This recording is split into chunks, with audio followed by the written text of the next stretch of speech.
Good morning, evening, afternoon, folks. Hope you're having a lovely day wherever this hotfix finds you, either live on Twitch or later on YouTube. Welcome to the Games Done Quick channel, where we, amongst our biannual charity marathons, we run these little hotfixes. This show is going places.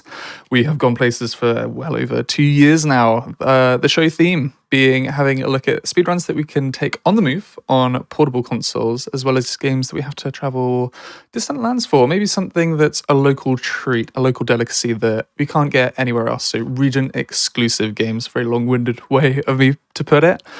Today we're going to be treated to a handful of handheld games. Well, we're going to be seeing a lot of games in one game. To start off with, we are going to be having Clubhouse Games with SM MIDI, and then after that, we are going to be having some Metroid on the DS. That is going to be Metroid Fusion. Yeah, Metroid Fusion. That's on the GBA. I gotta get my facts right. But yeah, we are in for a treat today. Just as a heads up of other things that's happening around the channel, prize submissions are live for GDQ 2024. If you're crafty or have a unique gaming prize that you would like to submit, you can go to gamesdonquick.com for more info. Submissions do close in the next couple of days on January the 8th. So if you want to get something in, now is the time. And speaking of which, Awesome Games Done Quick is like just over a week away. I am thoroughly excited. It's going to be my first time over in the US. And I get to show off a game on that week, which is awesome. There's so much that I'm looking forward to. If you don't know what's on the schedule, you can go to gamesdonequick.com to find the schedule. But we know what the schedule is on Going Places today. We are starting off with Clubhouse Games on the DS. Samidi, how are you doing? I'm doing well, very well, thank you, Hib. How are you doing? I'm good. It's nice to be back. It's been a couple of weeks. We had a little break from Going Places. I went places. I went to England, and then I came out because you don't want to be in England for too long. I've got to sympathise for you there. But yeah, no. What's in store for us tonight? Well, we've got 42 games in this one because it's Clubhouse Games, but in some regions it was called 42 all-time classics. So. That is what we're going to be doing. We're going to be playing all 42 of them. Not necessarily winning all of them, but we will be playing them all. But yeah. Not what they have to win, Ludo. Yeah, thank goodness we don't have to win Ludo here. But yeah, I'm joined by Kyra as well on commentary. Hi.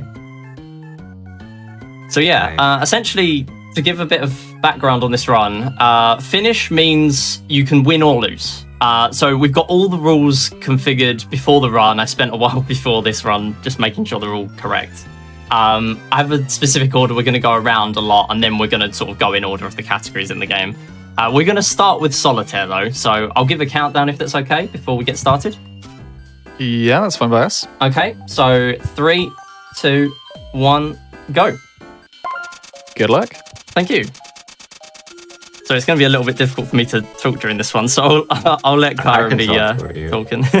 Yeah, so this is everyone's favorite kind of solitaire. It's also one of only 2 in the game, and the only one that uses a standard deck of playing cards.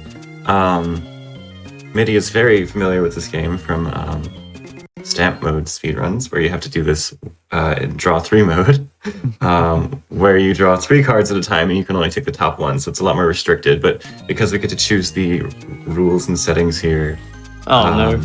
we're doing it in draw 1, which is not necessarily faster inherently, but it is way easier and you're less likely to get stuck. And it's not slower at the very least. I don't want that jack. Oh, there's a black 2 in there, I think. Yeah, it's not it's ideal, a little bit of a bad start, to be honest. That 3 of diamonds get going. That's fine. Again, it's much easier than having to do. Oh, that's pretty good. Than having to do draw 3, as you say, because draw 3. There are some strats, and it is a lot more interesting when you're not the one playing. But yeah. Thankfully, in this run, you can play whichever rules you like. Stamp mode, the rules are fixed, so that run is much longer. That black 10 at the end can go down. This might be a redeal. Okay. The black 10 at the end can go down. And there's a red 9. But at the end. Yeah, but I don't know. Oh yeah. I don't know if there's anything. Yeah, there's not really a move after that. Let's start over. That's fine. this happens a lot. This is very normal. Yeah. Oh, here we go. This is at least a little bit of a better start. I say that and it completely freezes up as soon as I say that. There we go. It's funny, I'd consider playing solitaire like a fairly, chilled pastime kind of thing. I can't picture I mean, I'm very impressed. It's very good what you do, but I'm like, ooh, maybe not Yeah. for me, but respect where it's due. I did some solitaire IL runs on the Switch version of this game for a while, and it's pretty intense. It's pretty concentration heavy. The good thing with that, though, is that on the Switch version, the big difference between the two is the undos and also bookmarks, but not for solitaire. Pretty much you have undos there. It gives you so much more,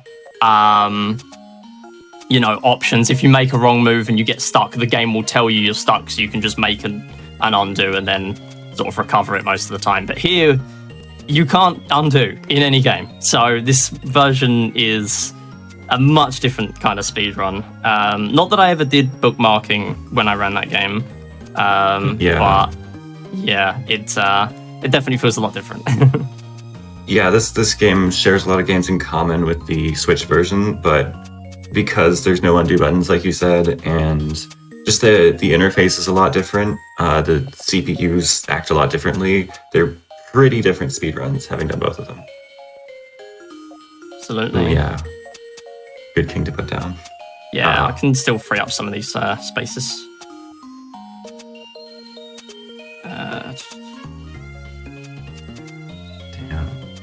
It's hard to spot every move and play fast. That's the thing. And the thing is with this game, because it's all touch controls, it's forced touch controls. Whereas on Switch, you can play touch, but it's not allowed in the regular speedruns because capturing Switch like that is difficult. Yeah, it's again different for that as well. Are there any? Am I missing something? Okay, wait, hold on. If I do, so I can move some of these back down again to try and give myself some more moves. Problem is, it's probably not going to give me very much. I'm not too sure. This might be another redeal. Is there a 3 of hearts anywhere? You could put the 5 down, but I don't know how much it does to progress. Yeah, we're kind of just making backwards progress. Let's read it. I don't know where you could put anything, yeah. Unlucky. This is very unfortunate for draw 1.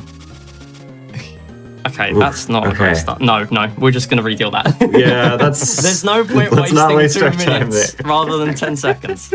Right, okay. That's a little better. Yeah, the bar was pretty low.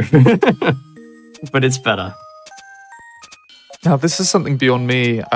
Someone's mentioned in chat about what the difference is of Spider Solitaire and normal Solitaire. Does anyone know? Because I certainly remember Spider Solitaire being a thing, but yeah. Spider Solitaire is pretty different.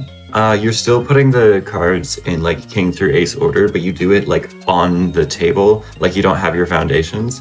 And then once you get something in king through ace order, you just take it off. Now that's done. It's not on the table anymore. And in normal Spider Solitaire, you'll have basically 2 decks worth of cards, and you have to get all the suits together. So it's pretty difficult. But on the Switch version, there's also single suit, where all of the 8 sets of cards are the same suits. So it's a lot easier. Can you move that 4 of hearts over? Yep. Just saw it. Okay. I'm just trying to help. Yeah, it's all good. Yeah, please do. Please do. Oh, I've just seen a move. I've just seen a black 6 and a red 5. Yeah. And I've just skipped past it. And there's no undos. That's the easiest thing to do in this game. Don't worry, there we go. Playing fast and all that at the same time is difficult. There you go. That was very nice. Okay. Nice. Good. Okay. That's good. We kind of need to just uncover all those hidden cards there. They're very hard to see because they're very pixelated, but it is kind of 5 regular Klondike. So. Oh, you can put it. You can just go. Oh yeah, I can do that. Good idea. Okay. So the queen is. Do I want to move that? As long as you have a king in there. Do we have a red 10 in here? We do have that and that and that. Oh, there we go. Yes. That's it. That's it. As soon as we've uncovered all of these, then that's pretty much it. But at the end, again, in IOs in the Switch version, it kind of just, when all the cards are on the field, it kind of just lets you complete the rest by default. But in this game, you just have to drag every card over. So we're going to see that in a moment, because we should be done. It's a little fun, though. Yeah, it is pretty satisfying to do it in this game. You can kind of use like a finger and the stylus to do it. Yeah, that's what I do. I saw you do it the other day and I thought, wow, why do I not do this for Solitaire? Like, I do it in a lot of other games in here, but not Solitaire. Yeah, two-handed is very helpful for both this and Mahjong Solitaire. GG, good job. Thank you, thank you. Yeah, even GG, with that this clear, one's- that took me kind of a little bit longer than my my PB, but that's how it goes sometimes. We are out of Solitaire, so that's cool. Yes. Now we're doing I Doubt It, which has... It's not the name that I've heard for this game, but I don't know if I'm allowed to say that on this stream. Yeah, we'll go with I Doubt It. It's what Nintendo put in the game, so... But yeah, so essentially this game, basically, it's asking us to call whatever is it next in line, so it's going to be going through the deck ace to king. If you have that card and that's the only card you put down, then you're fine. But if someone accuses you of cheating, then, yeah, so we're seeing it here. CPU 2 is correct. CPU 1 made the wrong call. Or not the wrong call, but put the wrong card down. Here we don't have a choice, so we have to go with that. Yeah, we've been called out there. So the option here is we could just hoard all of the cards because we're going for a finish, not a win. So I could just place down 4 random cards here. And you know what? Just for marathon safety, we're going to do that now because we've already been called. Because we could be here a while if we didn't do it like this. But essentially, by doing it this way, the CPUs will then call less. They're already calling less as well because we're on easy. Although they seem to just be calling every other turn. I personally find that normal calls less, but I don't have any hard data on that. Yeah, we do have a little guide made now by Ursi, who's also been running this game. And essentially, that gives us a much sort of clearer idea. There weren't really any resources for this game beforehand. Literally all of the activity for this game, or at least like half of it, has happened in the last month. Including one game we'll get to later, Word Balloon. Yes, but, indeed. Yeah. Yeah, but essentially what you're seeing here as well, because we can kind of ready cards while it's not our turn, I can actually ready a card to place and save a little bit of time in doing that when I remember to. I can also press L. L or R will also sort our cards, which is a really, really nice feature. Okay, it's looking like CPU 1 is doing pretty good. Hopefully they don't have to do false calls. Yeah. Yeah, so because I'm holding all the cards now, they're not calling as much because I'm holding, say, a 4 of a kind of the aces, a 4 of a kind of the 4s, the 7s, the 10s. So whenever any of those are placed, the CPUs don't really know whether to call or not because they can't guarantee that someone's lying.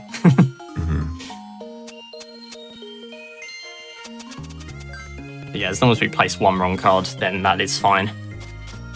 All right, CPU 2 is taking the hits. Yeah, pretty much. Hopefully we'll be done in a couple more turns. But yeah, in this game you have a lot more customization than Switch. You can customize the amount of CPUs. For most games, it's something between 2 and 4. Some games accommodate up to 8. So yeah, really, really nice customization in this game. And that's another big difference between this and Switch, I'd say. Although there are still... Wow, they're not calling that. Yeah, nice. Interesting. I was expecting one there. Yeah. All right, that's fine. That's convenient. That's the game. Very good. GG. So moving back to the single-player games, we're going to do Mahjong Solitaire, which is another game I need to focus for. So because this is all games finished, we can't just... we're not allowed to just press give up, and that's consistent in Switch as well. We do actually have to win. So we will hopefully be fine here. Essentially, you can use hints, though, so that will pretty much unlock any available tiles to us, and we can kind of plan out our moves ahead of time using that. Yeah, but I'm pretty much and just for trying to anyone- uncover the ones at the top first. Definitely. For anyone who hasn't seen this game, basically you're matching tiles of the same kind together.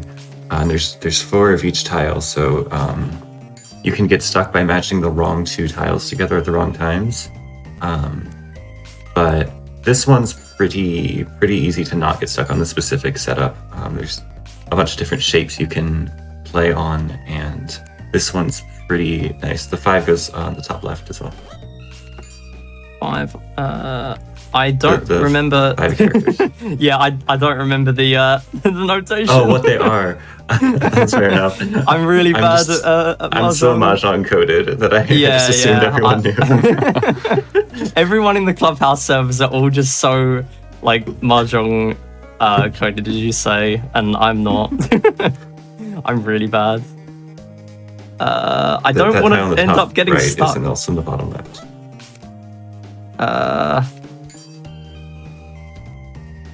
I'm just like, whenever you press on something and don't find it, I'm just like telling you.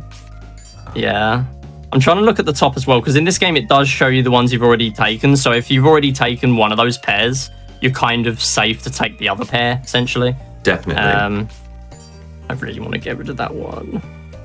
It's on the You left. can. It's in the middle. There's a one in the middle. Oh yeah, there is. Yeah, I see it now. And that was important as well, because this is there. It's funny. This is on DS, so I can just use it as a PowerPoint presentation to show you what I'm thinking. But yeah, essentially I can free that up now. Had I not done it that way, that could have been a way of us getting stuck. So yeah, very important. That's fine. Yeah, lots of people are better than this than me. There's a mission in this game to do this in under 3 minutes on a harder stage. So yeah, people that are better than me will be yeah. I got at an sub 1 advantage. minute on that last night, which I was you would be able to beat my my mission mode, the one that includes this mission then, because you would save a minute for free. Unless I got stuck. True. Yeah. True. Yeah, but luckily it looks like we're not getting stuck here. Yeah. And that's partially thanks to like being a little safe here with what tiles you match up. Because this is, I think, one of 2 games that has an undo button. You have that back button there, but you can only go back 1 move. You can't like undo a bunch to go back. The other one is backgammon, which has an undo button for certain scenarios that aren't important. So we have billiards. Now this is Billiards. not. Yeah, this is basically. Oh my goodness, the 9 almost went in. Essentially, Nintendo. Okay, that was bad. Nintendo have made a few different iterations of billiards, and another one. Shouts to WePlay. That's my main game that has billiards. I actually have run all 3 of Nintendo's billiards iterations. I don't know if there's something in that. But okay, I'm just gonna foul this. Essentially, this version does play proper 9-ball, but the issue with this version is the game doesn't give you any control. You're playing billiards with a DS. That's all I need to describe, really. Yeah, But if we pocket the 9-ball, the game does end, and obviously the same with the CPU. Uh-oh. So we do need to go for this lowest ball here as well. We're playing on hard, but yeah, essentially there are different CPUs that will be a little bit more helpful. I believe normal is also pretty good for this. I've been toying around with my rules a lot. Hard often tries to get you stuck, so yeah, possibly would have been better to do normal for this. I'm also oh my goodness, what an amazing shot! Oh man, it's like this is. Folks, just bear in mind that before this run started, Minnie got like an incredible game of this. Yeah. There we go. Ooh, Dang. I will never have a CPU is billiards not- better than that. But people that didn't see, I mean, people in the Clubhouse community won't believe me, but I had 4 shots and all of them got 2 balls in every shot, and it took 4 to win. So it wasn't an ILPB, but it would have been pretty good. Okay, I'm pretty sure the CPU wins here, right? Yeah, Oh, it doesn't CPU even probably wins. re-aim, dang. Yeah. Yeah. So Yeah, you can kind of... Oh my goodness. You can kind of influence the CPU a little bit. The hard CPU is really good at every game except billiards. There we go. That's so very nicely done. yeah, other iterations of billiards, I mean, for example, we play, it doesn't end when you pocket the 9-ball, which is frustrating, but also you actually have control of the game. So it's a little bit better. Balance. Ah, yes, the longest game to play. We actually lost time here because we went second. Yeah. Oh. There we Balance go. That's the loss. is like essentially very enthralling gameplay. Yeah, you try to put the blocks on the little pedestal and it tilts, and if you knock over the pedestal, like any block falls off, you lose. But because we're just trying to finish, it's quite fast. Old maid. This is what I start with in win all games, because it's basically just luck. You can tell because there's no CPU difficulty, and even in really heavy RNG games like Ludo, there's a difficulty, but for some reason in this game there is no difficulty. There is an interesting mechanic in having the cards sort of high or low in the CPU hands, though. So if the CPU takes a card, it'll have it as it's like slightly up on the top screen, you can see. And so if a card makes it through 2 like changes, if a card is in 2 hands and doesn't make a match, you know it can match with your hand. So that's an interesting mechanic. So yeah. So the queen is the reference of the old maid. So you either have a queen or a joker in here that's the odd one out. That's still a decent finish though. 1 minute 15 for that. I mean, it's not that's bad. pretty good.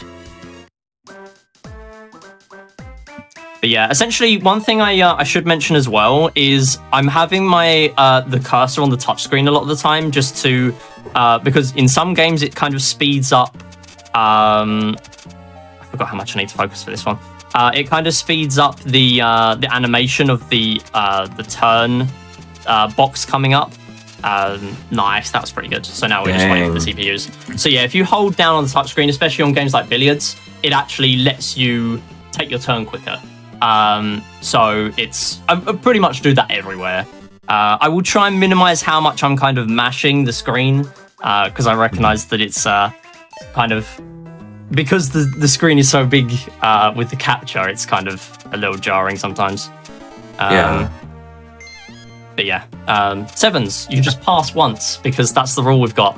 And now all the CPUs are going to go faster as well because we're done. Yeah, this is the finish all games cheese where you just lose to make everyone else go faster. It's classic. You want to know something funny? I just saved 5 seconds there. No way. I think it's because I went first. Yeah, that would do it. Yeah. Okay, memory. I'll let you concentrate here. All right. I will almost certainly forget. 9, 10.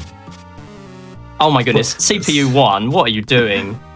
So I'm just going to reveal as soon as I can just to kind of give myself as many options as I can. Yeah, so CPU 1 is on hard. That was lucky. Yeah.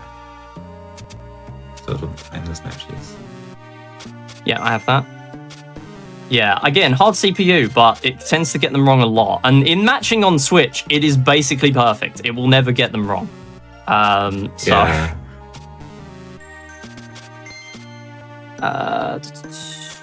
I do have another 10, actually. Yeah. CPU is being pretty bad. Yeah, it's not being helpful. But you can have more cards on in memory. You can actually customize the amount of cards in this game. All the way up to, I think, 42. There might even be a higher one than that. 52. Oh, yeah, it's the full deck. Yeah. Of course it is.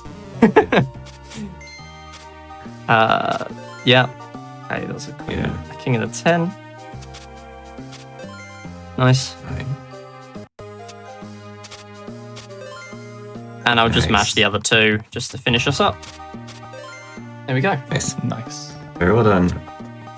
Yeah, one of the things that I think the DS version does way better over the Switch version is that customization of the rules.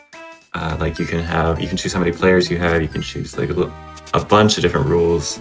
Whereas in the Switch version, it's very locked in place. Anyway, yes, that's another Pig. game. We don't have to explain very much. Basically, you need to get a 4 of a kind, and the moment someone has a 4 of a kind, you can grab a coin and put it in the coins pile.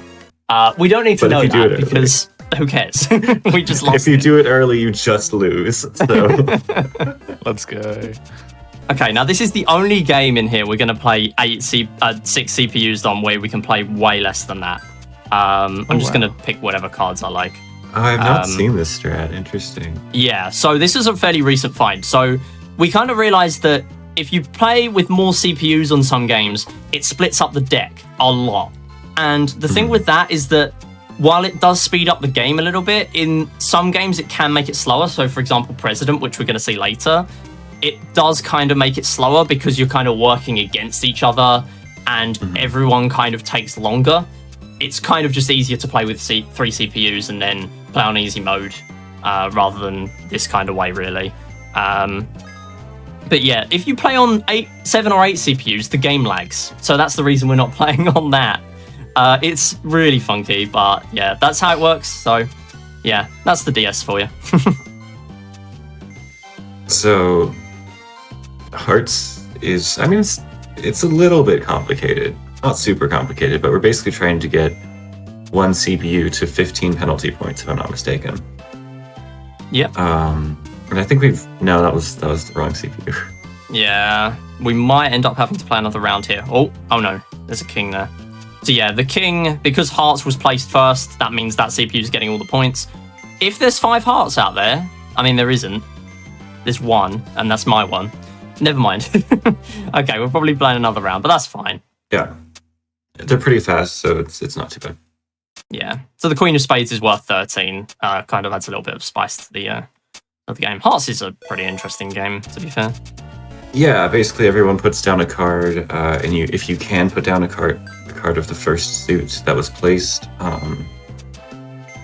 then you have to. But if you can't, then you can put down whatever card you would like, and that can be a heart. And if you take a heart, that's penalty points. So it's the Queen of Spades. So I'm assuming part of the strat here is to throw. Yeah, But so I'm now not- we've had a break. I'm assuming, or I'm hoping, there's going to be a heart played. I didn't realize I'm not actually the one to play there. But the moment a heart gets played, I'm placing this 2 because it means I'm not going to get the hearts. Yeah, here we go. So I'll place the 2. That means everyone that has a heart has to place a heart. Looks like there's not actually many people with hearts, so this could be pretty difficult again. This is probably the Yeah. only instance of this strat losing time. The Queen of Spades is still out there, so that could go anywhere, really. Yeah, true. Basically, anyone who picks that up is going to lose. Yeah, there's the loss. Oh, So yeah, the CPU's CPU with got 13 15. now has another 2, so that's it.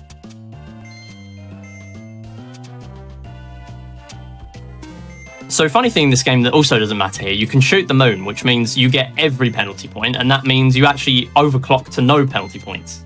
That's a heart strat, and it's also a mission in this game, and it's pretty interesting. It can be done It's pretty fairly funny. quickly, but it's a little RNG, but there are worse ones.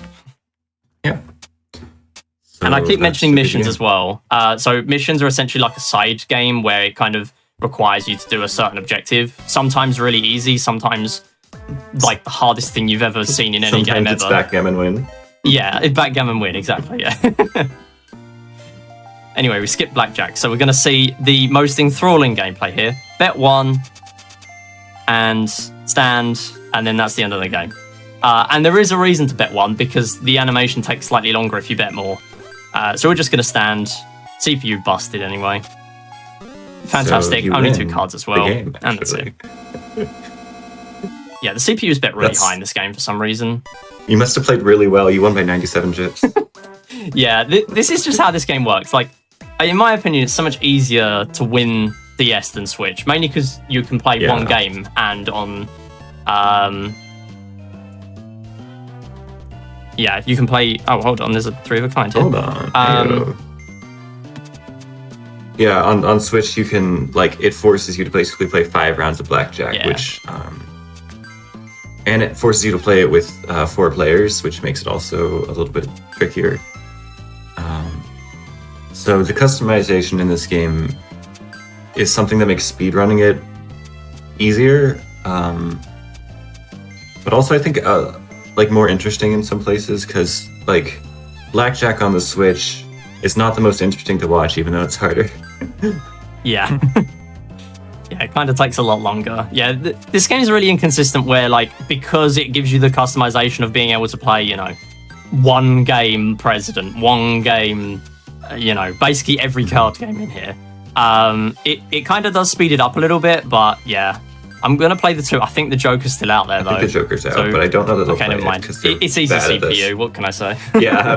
That's a very good one, though. That's probably time That safe. was really nice, yeah. Yeah, I never normally have a good President in these runs. But yeah, again, stat mode, if we were playing that, you'd have to play 5 games. And the way it works now, it ranks all of you first to third. So because I would be in first there, I would kind of have an advantage going forward. But it only matters your placement in the final round. Again, not that it matters in this run, but, you know. Because there's one round, because Clubhouse Games GS lets you do whatever. So yeah, we're playing 2 Nice CPUs run. here. We get a lot of cards, but it does mean we can kind of cycle through very quickly. I'm going to sort my cards here as well. And as soon as one person finishes, that is it. I'm going to take that 8. Why not? Yeah. Seems good. I play a lot of Rummy in real life. That's like my family's like favorite card game. That doesn't so- work. Okay. It's like, it's chilling. I'll get rid of that. I think that's the movie. Oh my goodness. That's tricky. What do we do? 4, I guess, because I guess the 2 of clubs is there. I don't know. Yeah. Kind of just have to do something and then move on. Oh, for goodness sake, Oh that's my a 3. Oh, that's just how it works. That's just the rule of the RNG. That's fine. We got another group. So we can also add single cards to these. So if I get the 4 of spades, I can add that to that run and finish that one off. CPU's almost done, though.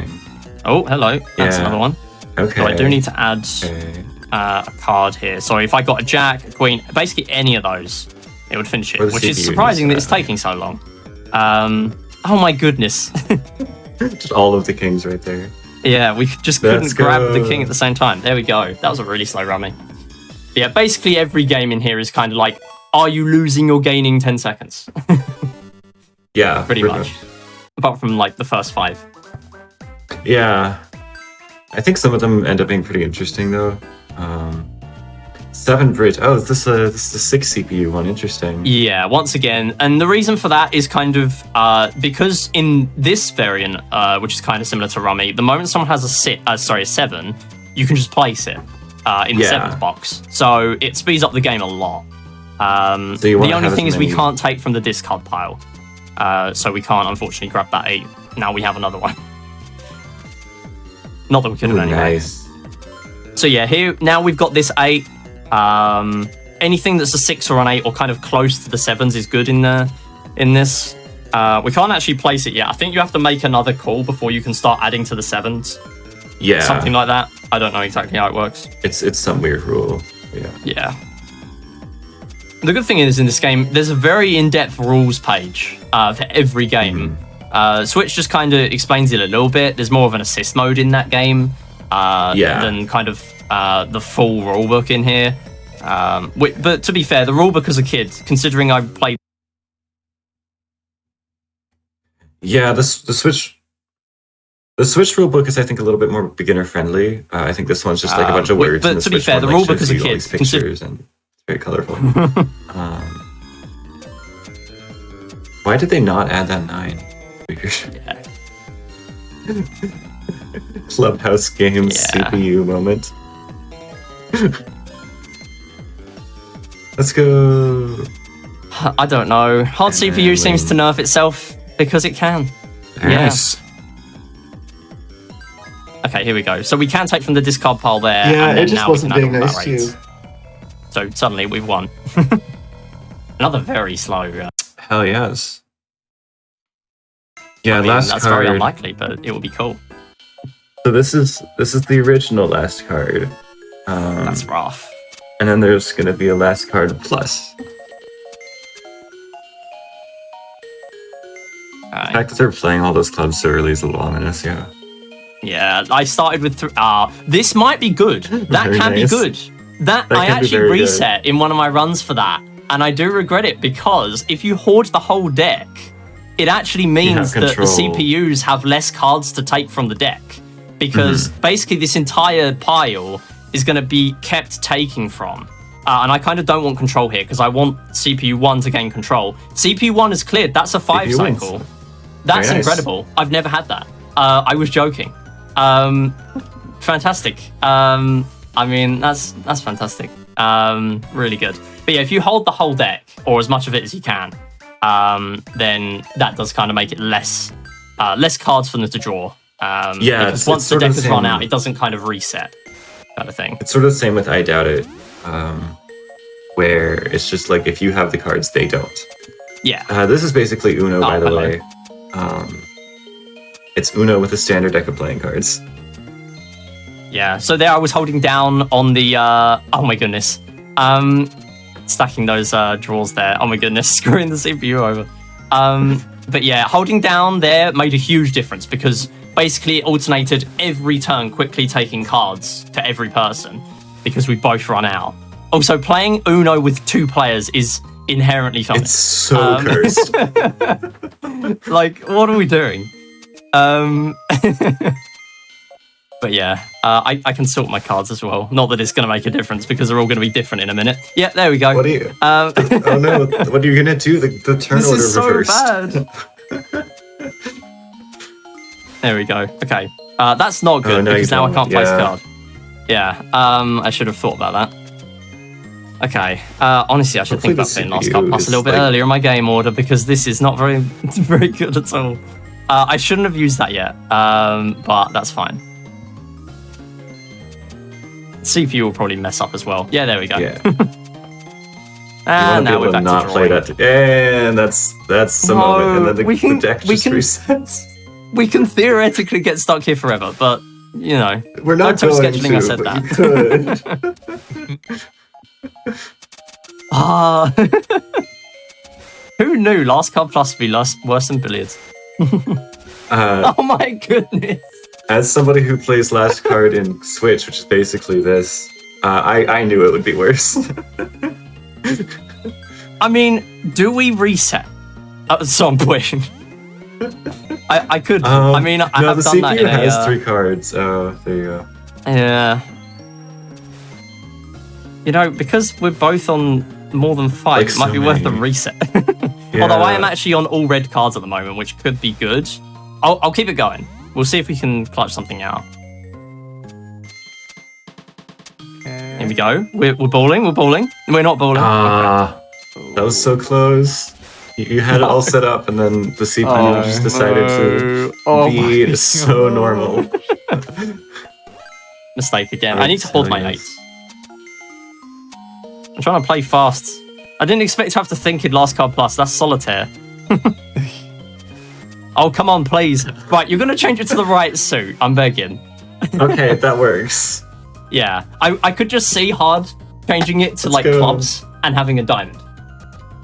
Judging by how this is going. That's very much how Clubhouse Games CPUs work. Because sometimes they'll be like pretty good at the game, and then every once in a while they'll just do something completely inexplicable. I guess 5-card draw. Once again, We're going to enthralling gameplay. We are going to match Yeah, we're fold going to- before we even see the fold button. And we're going to do the same in Texas Hold'em. Yeah, except you're gonna do it 5 times. Yeah, true. For some reason, this game is locked to 5 in Texas Hold'em. So Every yeah, other game unfortunately, you can gonna play do like 5. 1 round, but in Texas Hold'em it's like no, you gotta do 5. Sorry. Yeah. So this is a minute. We can just chat now. You know.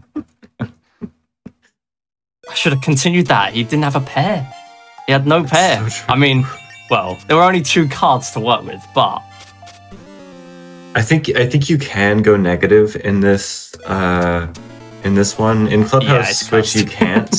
Like if you go to 0, you're just out of the game, so you can like make the game end super early with that. But in this one, it's not even you can't even do that. yeah. Yeah, which So you just makes for gotta very wait. interesting strats where you can kind of make all of the CPUs lose all their chips, and end it early, even though it is locked to 5 games. Huge strat in All Games Finish. One of the only who would do that. Reasons to kind of start with it, really, and also in Win, I guess. I wonder who would be so crazy to go for that strat and win.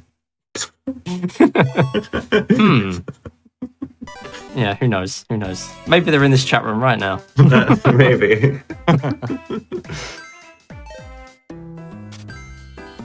Alright, so Nap once again, 1 turn.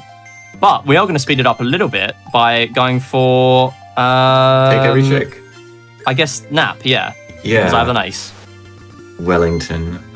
Oh no, I guess I can go for 4. Yeah, you just go for the wrong one and then There we go. chilling. Excellent. So because we lose automatically and it's in 1 game, that's it. Because we can't possibly get every trick now because the CPU played a better card than me. Yeah. That's it. We're done. Yeah. Apparently Nap is short for Napoleon, which I find interesting. Yeah, and I didn't realise there was a 1 game option in this game, so I actually just saved 1.5 minutes. But yeah, anyway. Okay, so this is Spades. This is an interesting game. Why are they going for 11 tricks? Easy CPU moment. What can I say? There's no other explanation. So Spades and Contract Bridge are very similar. Basically, you have 2 teams of 2 players. Everyone plays a card. Whoever plays the highest card of the original suit that was played does win, except in Spades, if you play a spade, that wins the trick. But you can only play a card of a different suit if you don't have any cards of the suit that was originally played. So it's very similar to Hearts. And for whatever reason, this game does not end early as soon as you get the amount of tricks you need, I believe. Yeah, possibly because there is an option which is off here, but there's an option basically called Sandbag. So if you get 10 over your bid in a full set of games in Spades, so you can play more than 1 game, it carries over between games. Essentially, if you get to 10 in your collective bag, you lose 100 points, which kind of makes a bit more of a difference in, say, Stamp mode, because you're locked to playing more games. Whereas here, who cares? I mean, we can turn the option off as well in the settings, so it doesn't even matter.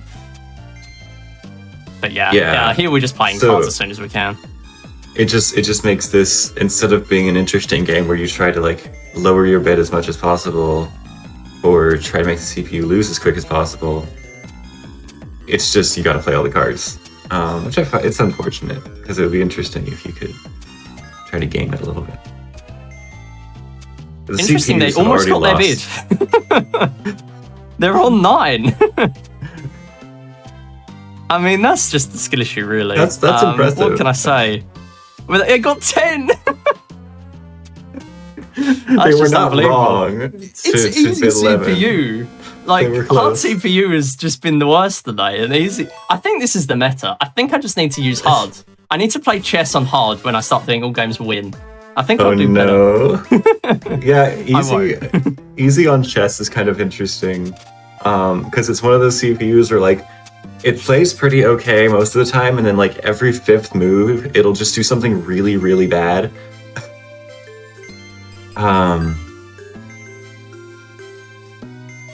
Really? Why are you bidding more? Stop bidding. So basically, I want to win the bid here because it means that I end up. Wait, hold up. Right? No, wait, what?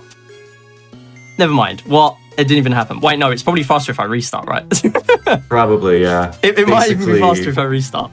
There's one player in this game that basically has their teammate play for them, which I find is really weird, but it is a thing. And so you don't want to be that player. You don't want to be the player being played for, because the CPUs move the cards way slower than you do. Yeah. And sometimes they're very, very insistent that they are going to make you play for them, or the other way around. I looked at the top to explain what I was doing, and I was like, I was so confused. I saw my name next to dummy. It's like, wait a second, I don't want dummy. I want them to have dummy. That really threw me for a loop. That's why I just sort of froze.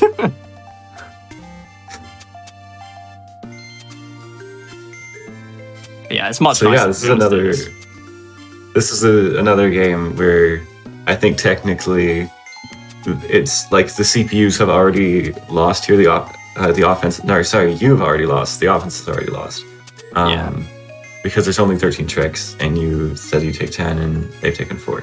But of course, it's finished. But yeah, so in my opinion, if Sandbag is off, the game should just end here. Because like, why are we wasting our time? But yeah, I guess I don't think this Sandbag. I guess it's. Yeah. Even then, it's like I'm not focusing on the objective. The game doesn't end early, as you say, so it doesn't really matter. We're just playing. Mhm.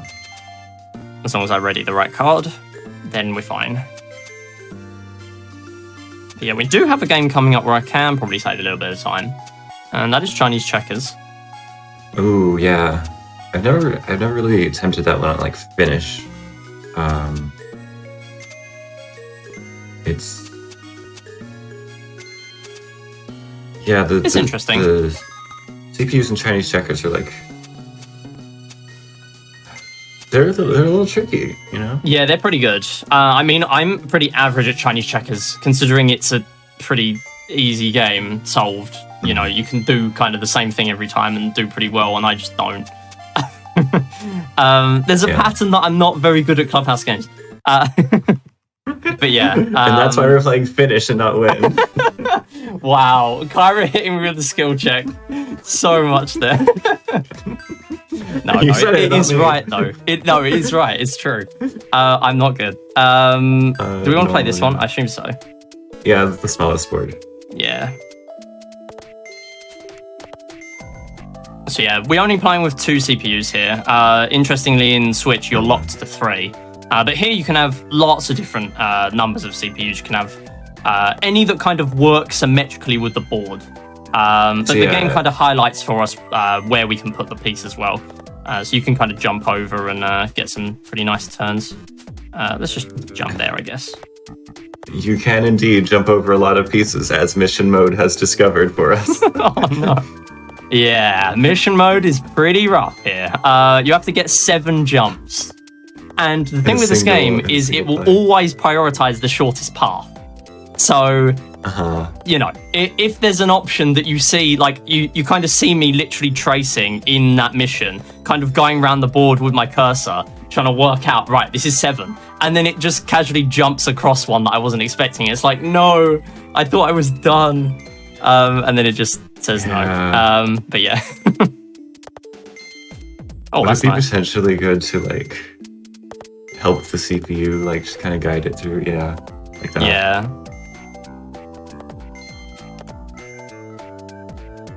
Yeah, that could be better, to be honest. Thing is, the CPU is actually good at this game. Yeah, there's only 2 more pieces up there. There we go. And that one should be able to jump over a few there. Excellent. Very nice. Yeah. Oh yeah, I'll just leave that one there. And yeah, that's probably a better strat because I just saved like 30 seconds. Nice. Very nice. That's pretty good. All right. We love losing. Oh, talking of losing, checkers. Well, we might not lose, but we're going to lose some pieces. We're going to do a lot of trades. Yeah. So Checkers essentially, is very easy to throw. Yeah. Yeah. So essentially, auto capture is a thing. So the moment you force the CPU into capturing, you can just trade for free. So this one is going to lead to hopefully a couple of them here. Yeah, there we go. Excellent. So yeah. And for all of the customization this game has, I'm surprised you can't turn auto capture off. It's just always on. Yeah, it is pretty interesting that it is like that. I kind of want to open this up to the CPU, and the CPU doesn't want to let me. Okay. You know what? If it goes down there, it might try and get a king. So we'll do that. There we go. Now it will have a king. If I move this one off the wall as well. Yeah. And then, yeah, that's very nice. That's pretty good. Very, very nice. Oh my goodness, making it as hard as It's possible for me forcing to just... yeah, it's forcing you to not lose, which is really rude, honestly. Hard CPU just does what hard CPU does. There is a method to its madness, maybe. Or maybe there's not. One day, scientists will work out if there is indeed a method to hard CPU. So in That's this interesting. game, Ooh, go yeah. ahead. No, you go ahead. I'm not going to say anything. I was just pointing out that our producer had mentioned in chat probably the main reason why they have auto capture like as a thing, because if it's off, then it's more likely to result in stalemates. True. Yeah, that is a very good point. Yeah, I guess I just don't understand why they don't have off as an option, but maybe they're like, we Yeah. know what's best for you. Yeah. That was dots and boxes. Wow. Yeah. That was cool. Yeah. Yeah, it's pretty much Yeah. like squares or dots and boxes, whatever kind of thing. I assume you're playing with only 2 there because it's easier for you to give the CPU boxes to take. Yes, so it's kind of a little bit faster because you take your turns very slightly faster than the CPU there. Even though Interesting. it kind of yeah, there we go, nice. Yeah, even though it kind of looks like in most games the CPU could be faster, especially because of how quick the lines are drawn, we can draw straight away and the CPU kind of just doesn't. Wait, I don't want to play this one. Wait, I do want to play this one because there's a No, strat here. you want to play? Oh, there is a strat, right? Yes. I didn't know I go about the strat. first. I'm probably going to mess it up though. Probably this. Okay, so essentially if we go first, we can force the CPU into messing up. That is if I remember how to do it. So essentially if all of my pieces or all of the CPU's pieces are gone, the game ends early. I think I probably messed it up, so it's just going to be faster if I do whatever. But yeah, worst case scenario, we just end up having to play the full game. It's no big deal. But yeah, again, I mean, another you're doing strat pretty found well, fairly recently. Losing. Yeah, thank you. That's exactly what we want here. So yeah, we kind of just want to give away the sides and the corners because they're the powerful kind of spots you want. So even though the game is kind of telling me, you know, you can place here, I don't want to because... I mean, if you place there, the CPU is just going to capture you. Yeah. So it's not really like... It's fine to place wherever. I think if you can't get the game to end early, like the best course of action is to just like try to make it so that you have as few pieces as possible because the ending animation will be faster. Yeah, that's true. Yeah, so the ending animation is kind of satisfying. It kind of reminds you like a sorting algorithm or whatever because it puts all your pieces at the bottom. But if some of your pieces are already in the right places, so for example, these ones near the bottom, it just won't sort those. Like it kind of just skips them, which is kind of an interesting little detail. Yeah, we're not going to get an early finish here, but that's fine. I figured it would be harder for me to read the notation quick enough than to actually just play this. But yeah, essentially here, you kind of the basics like gist of this game is you want to get or you want to like sandwich pieces together, and then that is how you turn the pieces over. Yeah, we don't have a move here, so we just get a pass. And again, so yeah, we don't have many left, so that's all right. So it'll be a quick ending animation. So yeah, as you can see, pretty satisfying. Yeah. And it's also level, like you had multiple of 8, so it's extra satisfying. And back to normal. We have Connect 5 or Gomoku in the Switch version. We're just going to lose. But we're going to play really far away from the CPU just to sort of make it abundantly clear that we're not going for a win. Because on Switch, they kind of just go for the win. Here, I've learned that if you play in a straight line, they will block you. So you kind of just don't want to bother. 5 in a row, that's it, and we're done. Yeah, the little animations like, in this game are really funny. Yeah, that's a specific sound. I think it's only in this and Grid Attack, which is next. So that's a nice segue. All right. I guess the most strategic arrangement of your ship. So yeah, this is Battleship, basically. This is optimal, by the way. I've saved a minute doing this in my PB. by not moving the pieces. Yeah. Because the CPU is kind of encouraged to go at the top. So yeah, we kind of did toy around with a fast grid attack method, which really got me excited because this game takes about 4 minutes, 4 to 5 really. Essentially, you can have up to 4 CPUs here. But the interesting thing is, so say I did a move here, I place here, it will attack all 3 CPUs. So you can kind of play faster. It's not faster, unfortunately, but you'd think it could be because it kind of means if you kind of attack near the top and all your pieces at the top, if you hit one that is at the top on another one, the CPUs kind of sometimes are like programmed so that they continue going for ones that are already near hits. So we're probably going to see a few hits near that top left square that's just been hit there. But obviously by me doing that kind of encourages the CPU a little bit to sort of do that. Unfortunately, it's not faster, but it was an interesting thing we tried out. Yeah, I would be interested in looking into that more, yeah. Yeah. I'm interested that you're not going for those pieces surrounding the ones that you've hit. Yeah, I mean, I'm kind of doing a checkerboard pattern. We can kind of just get round to those later anyway. That makes sense. I mean, one of these is probably a cube, most likely. This one or this one is probably it. We've got the cube, we've got a 3, a horizontal 3. I don't think you can turn the pieces in this game. It's been a while since I've actually rearranged them. No, you can't. Yeah, so there's a horizontal 2, a vertical 2, horizontal 3, a cube, and then 2 squares. Oh, look, it's finally doing something. Yeah, the hard CPU just holds on to them for whatever reason. Also, yeah, I thought I'd try that one just because why not? Because sometimes that's very good. Sometimes the CPU can just kind of place other squares nearby. So while we already technically hit a cube shape there, that one could always have been the cube. So I thought, you know what, might as well just hit it. And we are doing pretty well here, only 4 remaining. Yeah. I assume the animation for the hit is slower than the one for the miss. But I haven't really labbed that out. I mean, it doesn't really make a huge difference because it balances out anyway. That makes sense. But yeah. I think I did the wrong, checkerboard. I think I should have done the exact opposite checkerboard.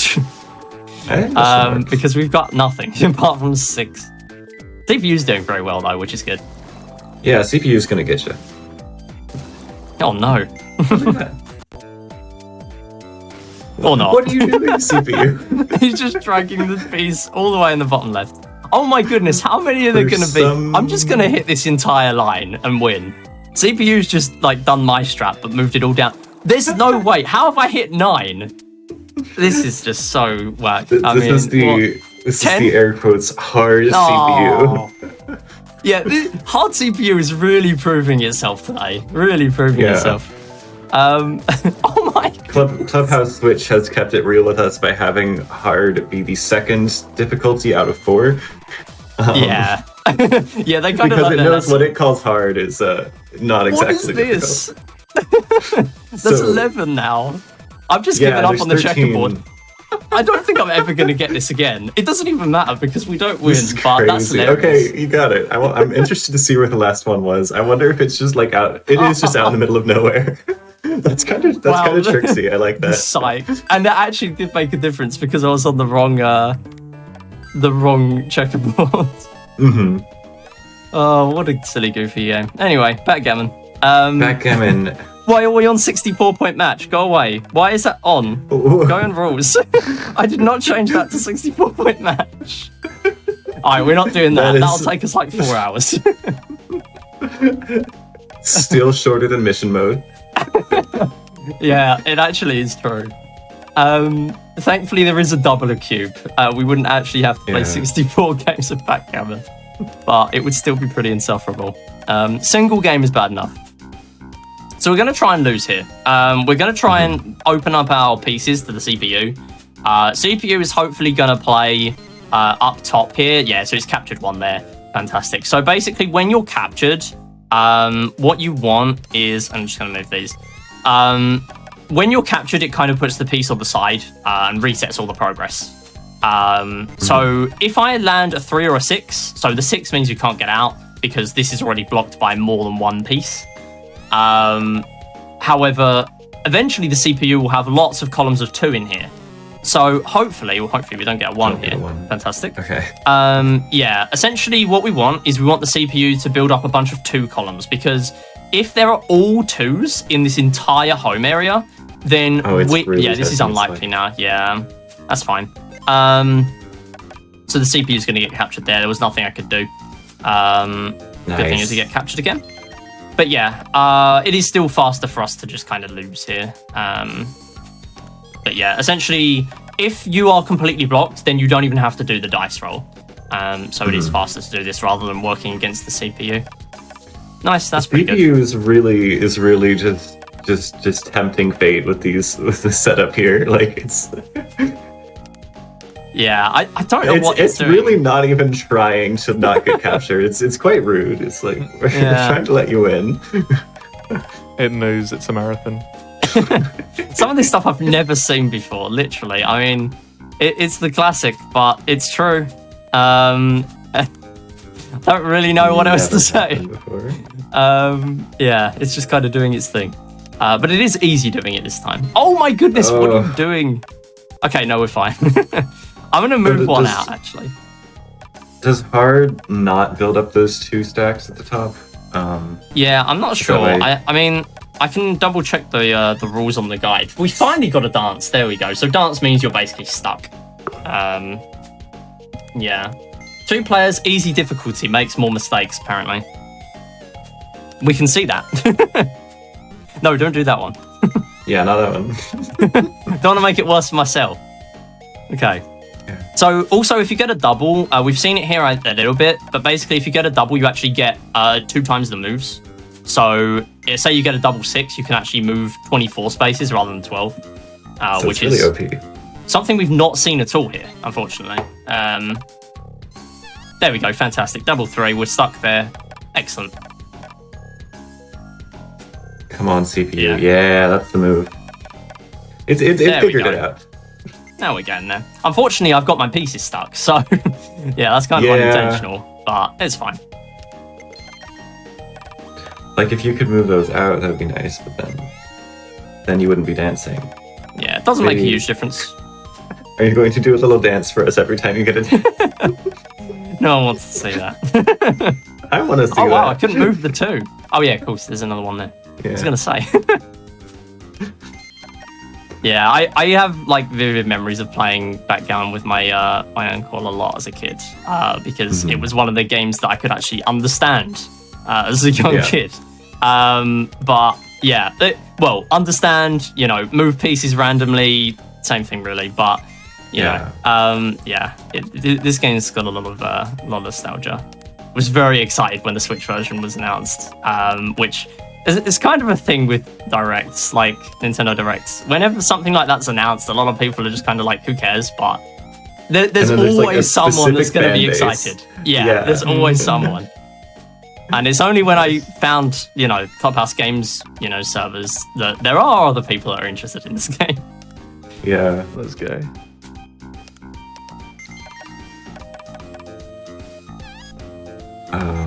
So yeah. Now we're just waiting for the CPU to finish. Yeah, we had a really rough start with so many captures. It'll be alright. Yeah. Yeah, so now we're fine because, actually, no. CPU, there we go. That's basically the only way we're going to make any progress. But it's fine. CPU is going to start bearing off pieces. And for the context, we mentioned backgammon win earlier. So the reason backgammon win is so hard is because to get a backgammon win, I need to, the CPU to get a backgammon win would need for me to have at least one piece in the CPU's home area. So I'll show you how easy that is now. If I wanted to, I could move that piece out, and that's it. Yeah. No backgammon win. And that's a mission in this game, and you unlock an OST, an entire OST for completing all missions. So it's very much intended to be possible. Now, the CPU does mess up sometimes, but it's still insufferable. Yeah, when I grinded to finish all the missions, I think that mission took me genuinely like 8 full hours of playtime. Oh. Yeah, it's bad. It's bad. They were a little mean with that one, but luckily we don't have to do that for Finish All Games. Yeah. That specific mission is pretty much why nobody's done a full mission mode speedrun. Unfortunately, yes. I'm the only person who has attempted an all mission run. I got out of backgammon. That is actually what happened. I got out of backgammon, and I'm bad at Hasumi Shogi, so I couldn't get Hasumi Shogi perfect win. So I gave up. Hasumi Shogi, the game that we lost in like 5 seconds in this run, yeah. Yeah. Hasumi Shogi we basically didn't even explain, but basically you kind of like sandwiching pieces together again, and that's kind of how you win that. But there is a rule where if you're playing that rule in regular runs, if you lose 3 pieces, the game instantly ends. So we basically don't see it at all. That was a really rough one. Hey, I mean, we got it. We finished it. The good thing about Finish is that aside from Solitaire, pretty much every game, you will eventually finish it. Right? You're getting fools-mated, right? I know, I've done it right. I always forget which one needs to go up 1 and which one needs to go up 2. And yeah, I don't know how I forget because it's so simple. Yeah, hard CPU is the only one that actually goes for False Mate, which is essentially a 2-move combo to just lose. Now here, Shogi is pretty interesting. The game just lets you put yourself in check. So we're going to do that. We're just going to keep moving the king. The king is this middle one here. In the Switch version, you do have the option to display letter kind of acronyms. This game you don't, but we don't need to know again because a pawn is going to capture us, and that's it. Yeah, we're done. All you need to know for Finish is pawn and king. Yeah.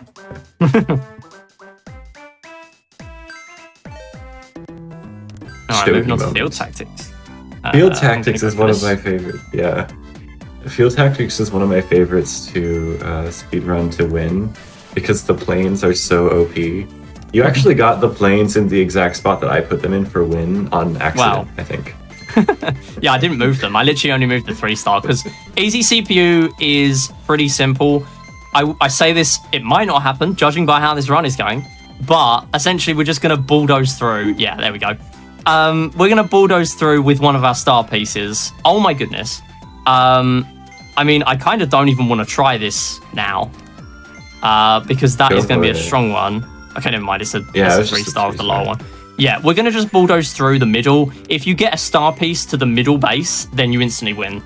Now, oh, that's close. That was a 1-star. So there's an entire strength table in this game displaying exactly, which ones beat which ones. And there's a lot of strategy to that. But here, all you need to know CPU is doesn't matter. Wow, that was a rough. All you need to know is that planes are OP and stars win you the game. Yeah. Yeah, that's pretty much it. Oh, cool. Nice paper design. There's so that's a bunch of different designs in this game. Yeah. So the thing with this game is you unlock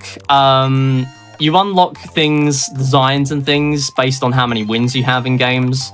It takes you like 50 wins to unlock the highest kind of ones sometimes, I think, or something like that, or 10 wins, I don't know.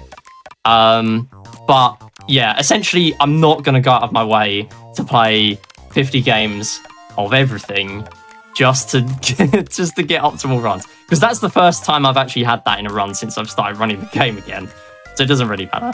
CPU is popping off here though. Oh wow, okay, that's pretty good. Oh wait, I forgot I changed the rule to move out on a 1.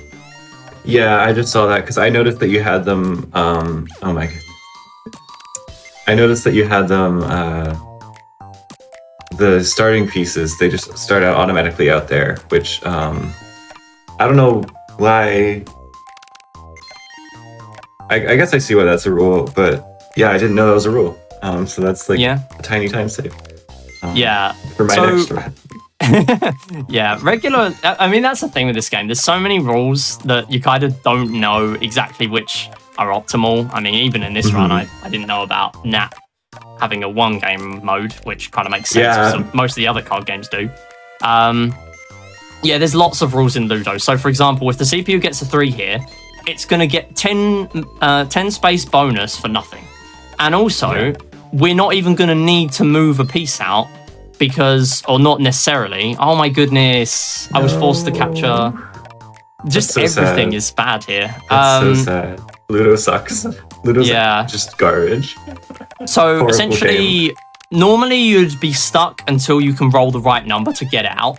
Yeah, 6 gives you an extra turn as well. This is so bad. But yeah, thankfully we are in there.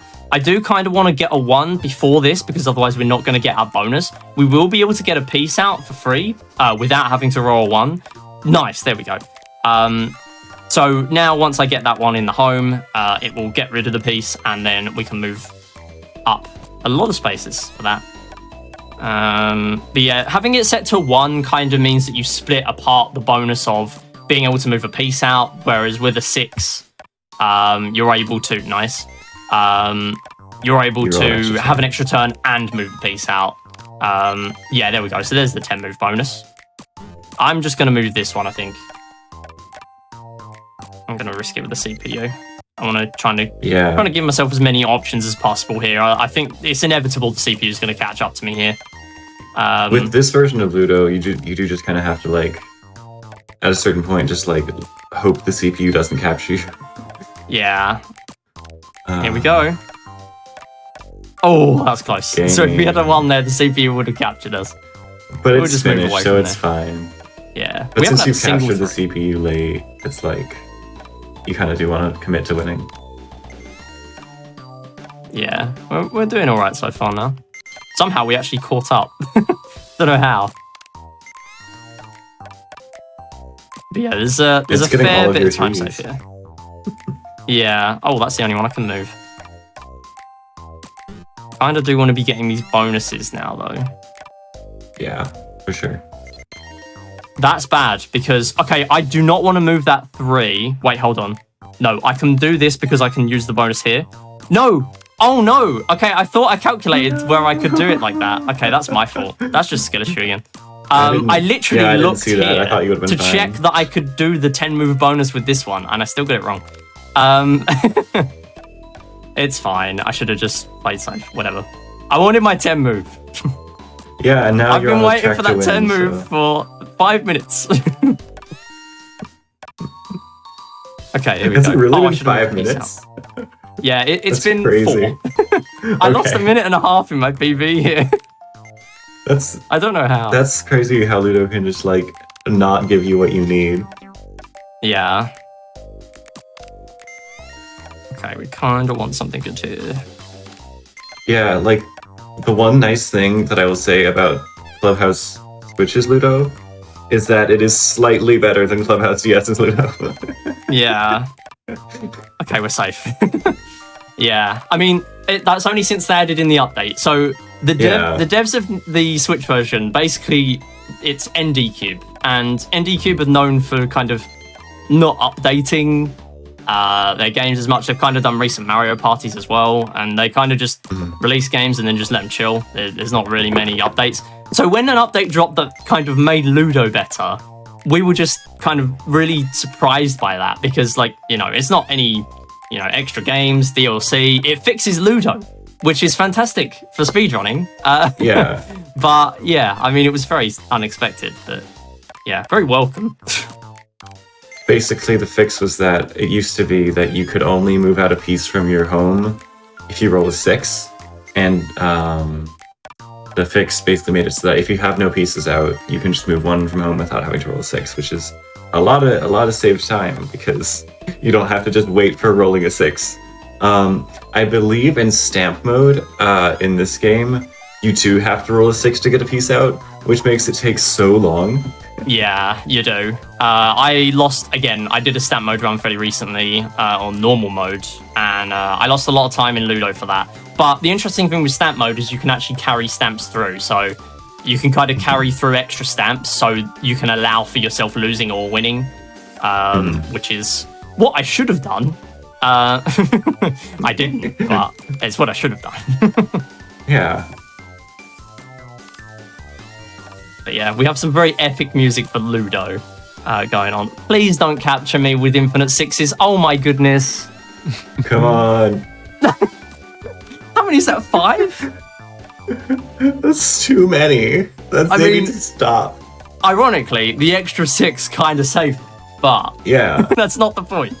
No. Oh no. Okay, please. Now just you're gonna win. capture it. It's gonna turn around on you.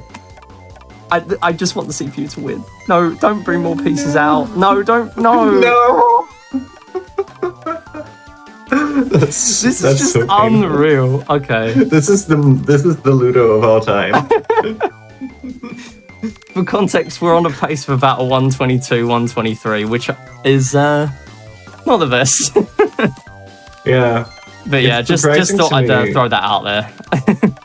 It's surprising to me how much the switch times for win all games and finish all games match up with the DS times. Like they're pretty similar. No, please, just let me get away. It's my just walking. goodness. It's just walking. No. Oh my god. Oh my gosh. And like as This long is as the it worst wins, Ludo it's I've fine. played. Oh no. No, that's worse because that loses 20 moves. Oh my god. That loses 20 moves at 4. Why would you even do that? Because the CPU has an option to not do that, and it knows that I'm going to instantly capture anyway. Wow. This is just unreal. That is one of. This is why you have to play on hard, I guess.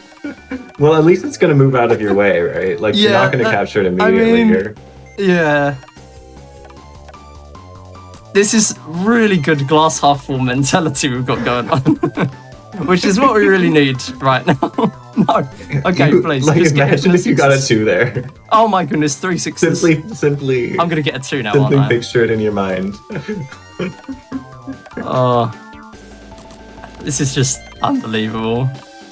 I mean, picture this, Okay. but this basically happened in stamp mode the other day, but stamp mode, you have to roll, oh my goodness, you have to roll the right amount to get out every time. So imagine this, but like a minute slower Worse. every time I get captured. Yeah, I took Yeah. 15 minutes in Ludo. No one wants to watch Ludo for 15 minutes. Although we're going up that way, it's been 9 minutes. It's getting pretty close.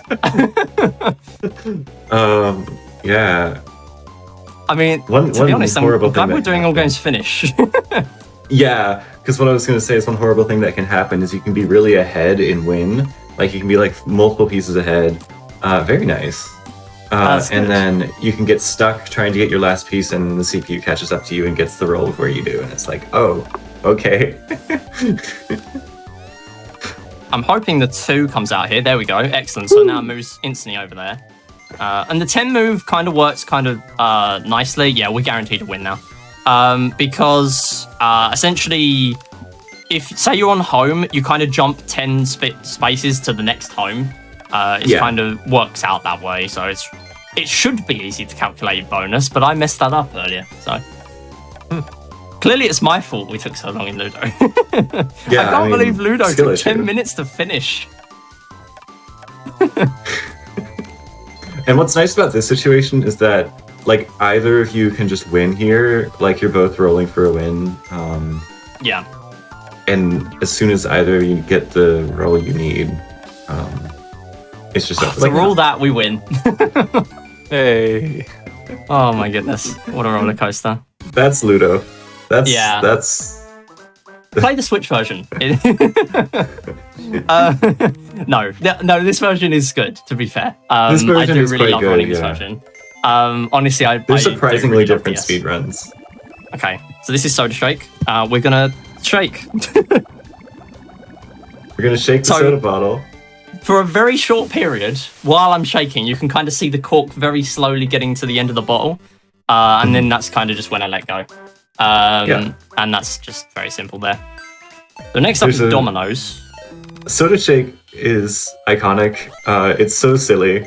Oh, you're going for sniff rules. Interesting. Yes, sniff rules is important because that is essentially simple rules in Oh, interesting. Switch. I forgot the name, even though I just mentioned it.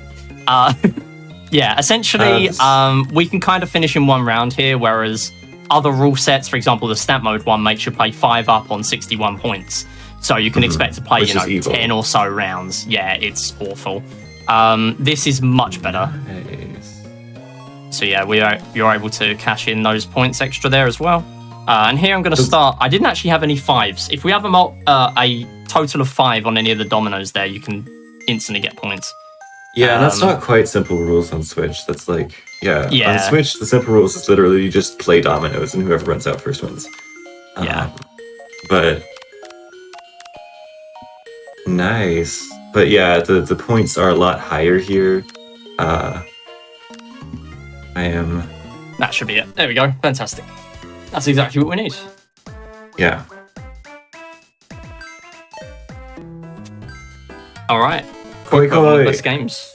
Iconic. Every single game in the variety games is iconic except dominoes. Nobody likes dominoes, but everything else is great. Honestly, Koi, Soda Shake, and Word Balloon. I did a tier list when Switch came out of like all the games in my opinion, and after a year I kind of joined the Clubhouse server and stuff like that, and it enlightened me on a lot of the games that are really good in here, and Koi ended up being one of my favorites, which was kind of mid for me because I didn't know how to play when I first got the game. Knowing that the CPU called Koi there. But it makes sense that it did because you weren't really close to anything, but you won anyway. So Koi it looks very complicated, and it's a lot less complicated than it looks. Basically, you just mash up cards with the same suit, and then certain like specific sets of cards will get you specific like hands. One of the fastest is there's Blossom and Moon, which are basically a specific card combined with the Sake Cup Chrysanthemum, which is Midi actually got it in this run or in this hand, but it's the middle card in that Earth set. But that's like one of the most powerful cards in the game, at least for speedrunning, because you can just like very quickly win with a 2-card hand, and it's pretty crazy. I'm kind of readying cards first, even though sometimes there might be a move. Because it's Finnish, I'm not too concerned about playing the best move every time. That makes sense. You just need the CPU to finish. And it's not doing it for some reason, so you get Blossom Earth combo, which is crazy. Yeah, and that's actually a win. By a long way as well. Really good. All right, coming up, Word Balloon. We have foreshadowed this. Oh my goodness! Okay, Midi, do you want me to operate the dictionary for you? No, because this is Finnish. Okay.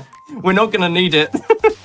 So we can explain the dictionary, but basically, Word Balloon is gonna end very quickly for us because essentially, the moment one of us runs out of attempts or marked here as balloons, the game is gonna end. But Kyra and lots of others in the community have been working very hard on a dictionary, which basically has, 800 words now? And estimated to be 1,000? It's estimated like 1,000 or 1,050. Yeah. So that helps a lot. So you can have a 6, 7, or 9-letter word. There we got untrained. Doesn't matter. We're done. I'm just going to check if that one's in the dictionary. Yeah. Wouldn't it just be amazing if we just found a new word again? No, it's in the dictionary. Okay. Oh, I'm going to grab a card. I'm just going to... so I'm basically... Okay, I've got a strike anyway. But essentially, I'm just going to grab a card and just rest it on my DS, because essentially, we're playing touch controls in bowling, and while we can't really do much with billiards, what we can do is we can just aim right down the middle and hopefully get a strike. Now, if you're familiar with games like Wii Sports, you'll know that getting a strike will save us a little bit of time, because that is one less ball we have to throw, apart from the 10th frame. Now, we're playing on hard because hard is just unnecessarily good at the game. It gets like 200 points consistently. All the others get like 60. But yeah, resting a card in the middle just means we can just do a really consistent line here rather than needing to actually, be good. What I find interesting about like going down the middle is that if you go exactly down the middle, you don't get a strike. I believe if you go exactly down the middle, perfectly straight shot, you basically get all the pins except for the rightmost back one. So if you go slightly off, that will actually get you the strike, which I think is fun. I think it's fun to have the perfect shot and not actually get you a strike. Yeah, so essentially I'm lining up my card that I've got resting, literally just any card that doesn't really activate the touchscreen. Didn't get it there, unfortunately. Yeah, basically you just need to do anything like that. Actually, optimal to hit only one pin there, because if you miss, you get the little animation text saying that you missed or you got a gutter.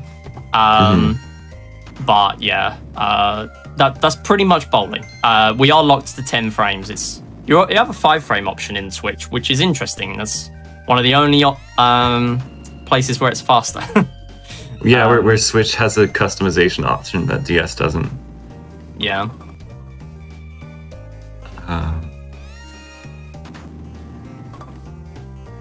So we'll see who wins between card holder cheating MIDI or the absurdly cheating by being literally just a bot designed to be good at the game. Aimbot. CPU one. Yeah, aimbot. Yeah. So the thing with this game is there are actually 2 missions for bowling. One of them is to get 3 strikes in a row, I think, and the other one is to get 5 single pins, and it will throw you a single pin each time. Now, the pins are always going to be in the same place for that single pin one, but there are basically mission ILs in this game, so you can do groups of 6 missions. So some of them are awful. For example, Backgammon Win. And then there's also ones that are like all of the variety games kind of bundled into one. So you've got 2 darts ones, 2 bowling ones. 1 bowling one, because the other bowling one is on another one. And you've got Mahjong Solitaire on there as well. Mahjong Solitaire. Yeah, there's lots going on. And 2 billiards. But essentially, every time I've done a run of this, I've kind of thought, you know what, I'm not going to do the card strat. I end up losing time, and I just think, you know what, I'm just gonna use a card, and then I instantly get it, and that's what world record has. So yeah. So this is the only place where it's going to cost us a bit of time. The CPU is going to get the extra bowl here, but it's still worth using hard. Hard is just going to save us so many balls with the other frames. Nice. And there's a casual 170. I mean, I actually got close there. 170 from the CPU, yeah.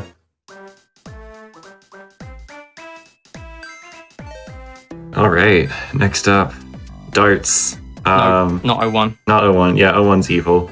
Because aiming in this game for darts is so hard. Like, aiming for a specific spot. On Switch, it's like, you can definitely aim correctly. On this one, it's horrible.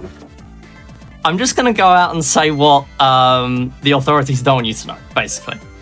01 is faster because you can get a 6-star finish. It's an IL strat. The thing is, no one's really done ILs of darts because, for the most... Treble 20? Where did that come from? Okay. Well, it's on hard CPUs. True, yeah. I mean, I didn't expect it to pop off there. I saw it going to the top. It's like, wow, you're actually popping off. Okay, never mind. I'm no, popping you off. got the triple. All right, never mind. I mean, I'm still using the card, but me beating hard CPU casually. No, it's not going to happen. So yeah, the mission for this is to get 200 points in 10 turns, which is you can do it. I have the highest score record for that at 380 right now, and the CPU one might be beating me right here. No, I think it's too late for that. 380 is good. Yeah, 380 is I really also good. used a card for that. To be fair, even with a card, I mean, I'm using a card here. I've barely broke 200. I mean, you still did it. It's pretty good. Oh, that's unfortunate. Missed there, treble 2. I've noticed that like the red numbers seem to be layered above the green numbers. Like if it's on the edge, it'll always give it to the red number. Yeah, I don't know how exactly it works. It's so pixelated, it's so hard to tell if the game actually works properly or not. So real. All right. Yeah, so Takeover. It's very interesting in concept, but in practice, it ends up being just you and the CPU capture all the spaces, and then you knock each other off at the end, and whoever has the last turn wins. But in Finish, because you lose a turn for knocking yourself off the edge, you can just do that instead. That's fantastic. But yeah, if you knock an opponent off the board in this, you steal all of their squares. So we are going to have to wait for their 5 turns, unfortunately. But we are coming up to the final game, and it's a very quick one, assuming I actually do it properly. And that is Escape. It's basically a jigsaw kind of puzzle game. We're going to see it in a moment. We do get to pick any of the stages, though, and we are going to go with stage 1. You need to remind me, if you need me to remind you how to do it. I have the escape solution. I'm looking at it right now. Imagine it's a stamp mode moment where you just pick the wrong one and you're like... Yeah, stamp mode, we didn't realize it actually throws you a different one based on the difficulty, which is quite funny. Anyway, let me throw up the video here.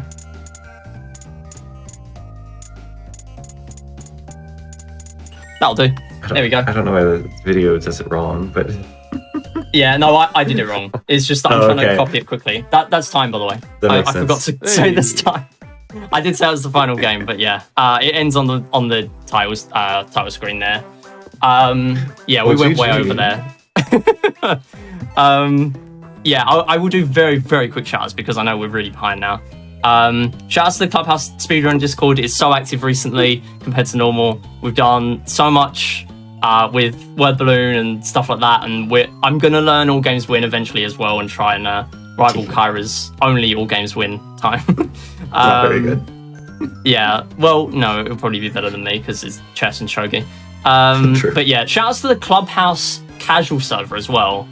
There is a casual server, I think it's discoverable on Discord, where there's Switch and DS games there sometimes. Probably your best bet to actually find games online. So yeah, shoutouts to there. Shoutouts to my community on Twitch as well. We do runs of this sometimes, usually games with no ending, or no real ending, which I guess this counts. Kyra, any shoutouts? Not really. This is your run, so that's all you. Yeah, true. Well, shoutouts to Kyra. You should follow her Twitch as well. Thank you. Shoutouts to Mitty. Yeah. You should follow him on Twitch. But yeah, I think that's about it. So yeah, I'll hand it back to you, Hib. Fab. Thank you very much, and thank you for that run. Certainly a different change of pace from what you showed off previously, but yeah, no, that was a lot of fun, folks. We are still sticking to the Nintendo family of consoles. We're going to be back after this little break with some Metroid Fusion. So whilst we're getting that all set up and ready, do take this opportunity to just have a little stretch if you have the capacity to do so. Stay hydrated and all the good things. And then we will be back with some Metroid action. Gotta love it. We will see you real soon. Bye.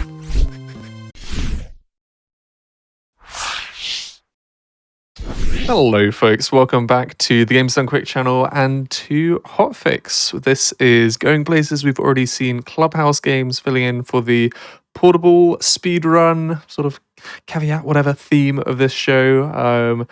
But yes, this is going places. We have a look at speedruns that we can take on the go on handheld consoles, as well as region exclusive video games that we can speedrun. If you want to know any more about this hotfix, any more about the other hotfixes, you can go to gamesdonequick.com/hotfix to learn more about our shows and see what's coming up this week.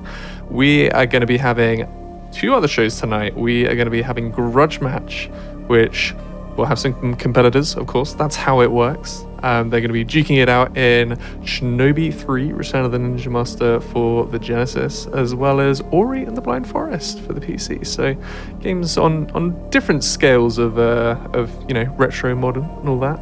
And then after that, we're going to be having Parallel Universe with the Bomb Rush Cyberpunk rando. So yeah, we're bouncing around the eras, bouncing around the ages when it comes to the games that we're showing off today. We had some Clubhouse Games, 2005, 2005, that's now that we're in 2024, that's almost 20 years ago. Oh my goodness. Well, we're going back to 2002, which is over 20 years ago. We are joined with Scotty W showing us Metroid Fusion 100% normal. Scotty, how are you doing?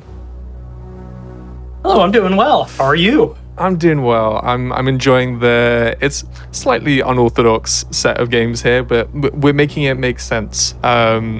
Does this game make sense? Generally, yeah. There's nothing too unusual about gameplay in this game. Let's go. You like to hear it? Awesome. Well, we're ready when you are. All right, I will give the countdown. 5, 4, 3, 2, 1, Good go. luck. Thank you. All right, so this is Metroid Fusion 100%. We'll be collecting all 100 minor upgrades. The major upgrades like Morph Ball, Miss. My controller disconnected. That's awesome. We're off to a great start. Okay, we'll be collecting all the minor upgrades, so missile expansions, health upgrades, and power bomb expansions. Since major upgrades like Morph Ball and missiles, main missile upgrade, those do not count towards the final item percentage. Okay.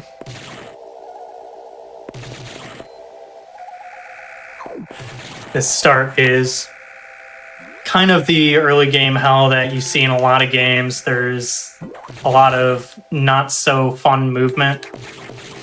It's really easy to mess up. And you see a lot of resets here generally. Kind of a common theme of Metroid games is that they kind of like teach you all the movement stuff at the start. So they give you kind of weird platforming tasks, challenges, things to get you kind of used to how the game works.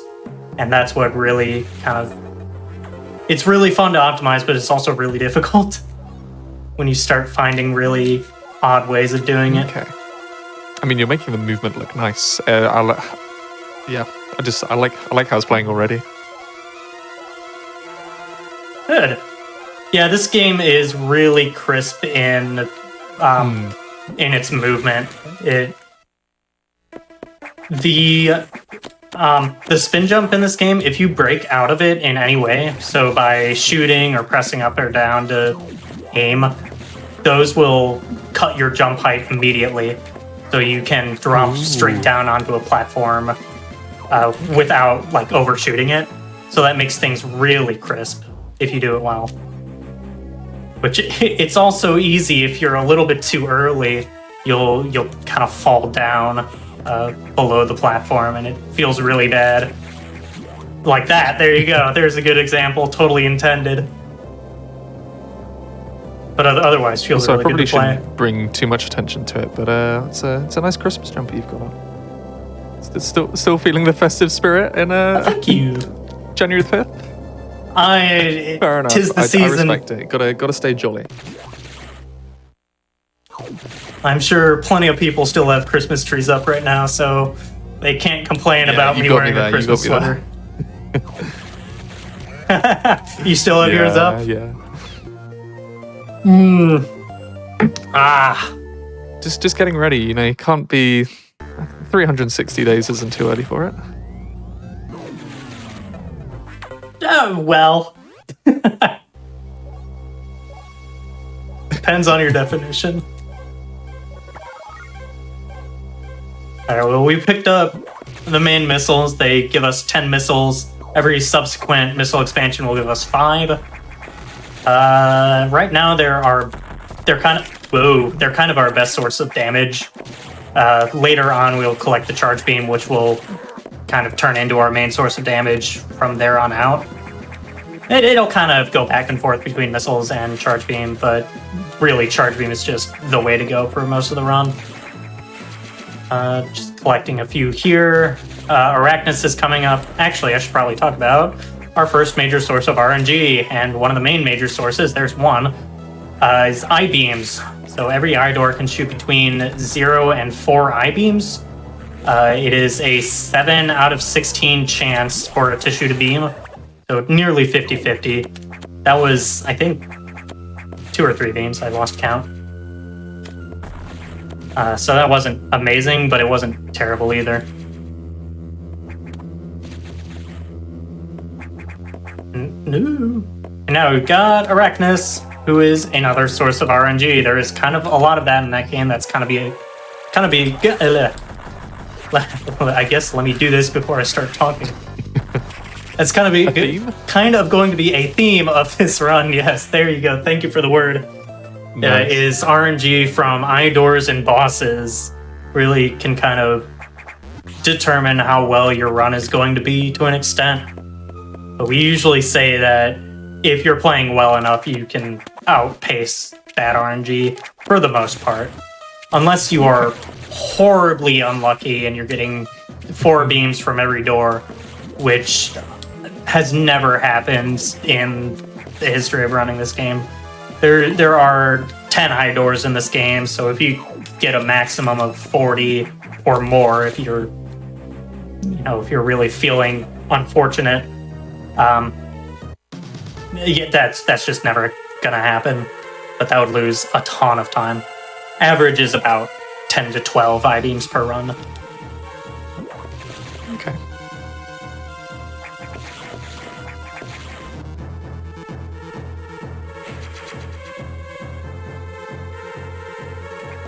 Interesting, we're now hearing about everybody's Christmas traditions in the chat. We've started, what have we started here, Scotty? It brings people together, you know? Yeah.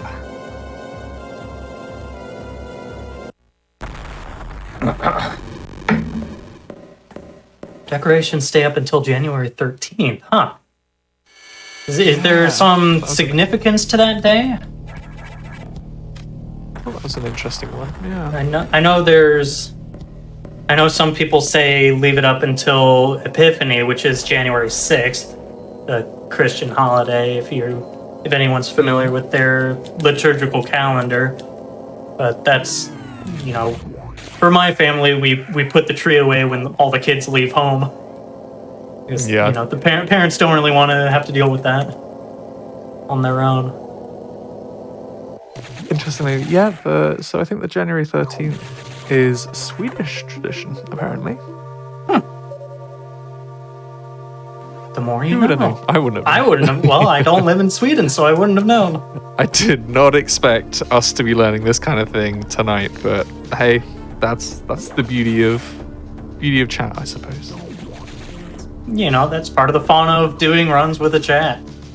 Mm-hmm. And is this a category that you've run for a while, or like what's your history? This is a category that I've run for since 2017, I think. Wow. So almost 6 years now. Yeah, wow. It's been a good long time. I should probably talk about what I'm doing. Sector 1 is a big, kind of a big barrier for ammo management. You want to stay at full health so that you're guaranteed missile drops throughout the sector. After this sector, it doesn't matter too much, and in Hundo even, it doesn't matter as much as it does in any percent where you would have fewer missiles. But we're going to be careful with where we use missiles and also in collecting missile drops from the green X's. Oh, there's one there. Yeah, I started running this game in 2017. I think I tied the record at the time. Less than a year later, I think. And then I've been pushing it down since then. Nice. So is this a game that's a bit of a labor of love? You've been at it for a while and you still you still feel the need to keep, this is the game that is really easy for me to just pick up and play and still get at least decent times in. Nice. But I've been playing this game, not speedrunning it. It was the first game that I ever played. Oh wow. I played it about the time that it came out. I was 4 years old or so. That's quite a first game. I feel like if it was me, because I didn't really have much resilience, if this was my first game, I probably would never have touched a video game again. Well, there were definitely moments in the game where I was a little too scared to play it, and I had to give it to my older brother to get through it. This is very relatable. Being called out here. Another thing that you're going to see me doing in this game is getting doubles on boss cores. So that's just getting 2 missiles in on the same frame. And that includes eye doors as well. For the you pass 2 eye doors. Every eye door after this I can just use charge. But I did see some interesting facial expressions there, and I was like, "Oh no, we're missing out on." no. something. I got 0 beams on that eye door, so that's really good RNG there. Nice. And also got a double on it, so I saved a round. So normally you're supposed to get 3 missiles in on an eye door, so that would be 3 openings from the eye. But if you get 2 missiles in on the same frame, you can skip a round. Okay. But that is it's a pretty difficult trick. It takes a while to like understand how to do it. You have to shoot and spin on the same frame. Ooh. So that for whatever reason that causes the missile to come out at the back of your hitbox. So that when you shoot a second missile from the front of your hitbox, they'll catch up when they get to the eye door. Interesting. So they'll hit, both of them will hit on the same frame.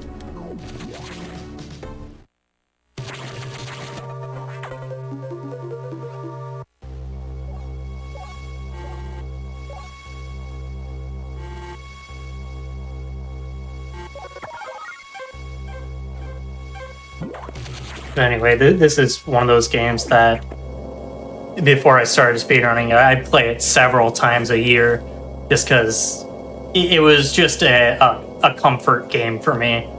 I just really enjoyed playing it every time. There's something about the familiarity of just being able to play through the game and know everything about it was The really old reliable. Yeah. Was a big draw for me.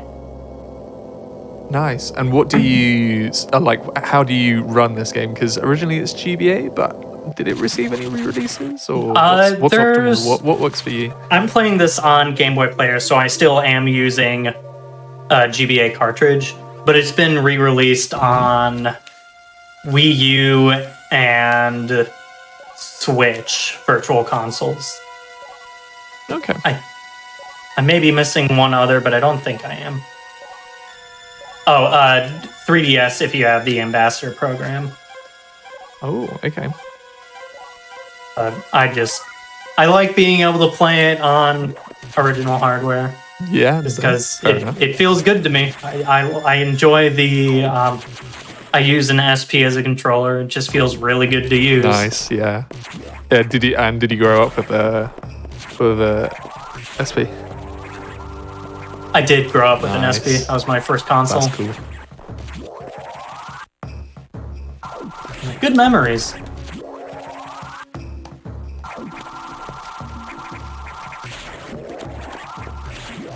Trying to think. Actually, last week we had a GBA game.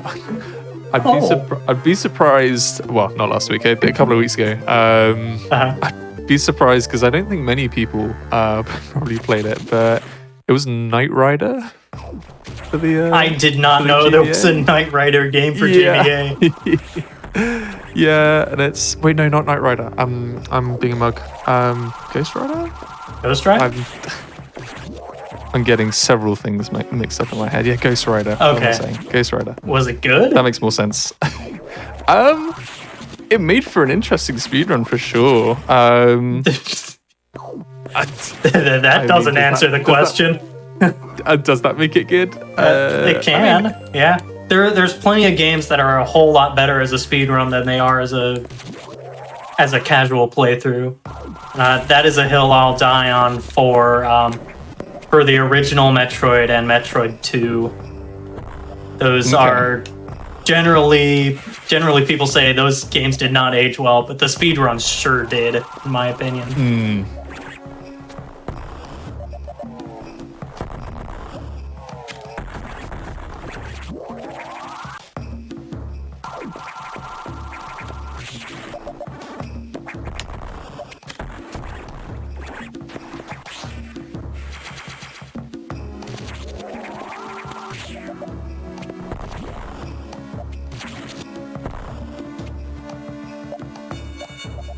I'm gonna say the GBA wasn't something that I had the fortune growing up with, but like I don't know, I'm always impressed by just how good, like, you can make a game look really, really nice on this Oh, game. yeah. And I don't know, this game looks really It was very like stylized. I think a lot of older Nintendo games they age well because they didn't try to make everything look super realistic with the technology that they had. Yeah. So there was more focus on the actual, gameplay. Right. Which is nice. Well, I mean, not even focus on the gameplay, but just it doesn't. It looks good because it doesn't try to look amazing. Like if you look at a game like Doom, the graphics I would say in that or not, yeah, they kind of look a little dated for sure. Yeah. And newer games, you definitely see the improvement as time goes on. But for something with sprite work like this game, you still see games that have sprite work like this, and they still look good. Timeless. Yeah, timeless. Yeah, this boss would definitely freak me out as a child. Yeah, yet another source of RNG. It chooses how many times it wants to jump each round. You just kind of have to wait it out until it reveals itself. I haven't been counting, so I don't know what my RNG is like. But it can give you between 3 and 12 jumps, so that it's a pretty big variance there. Oh, wow.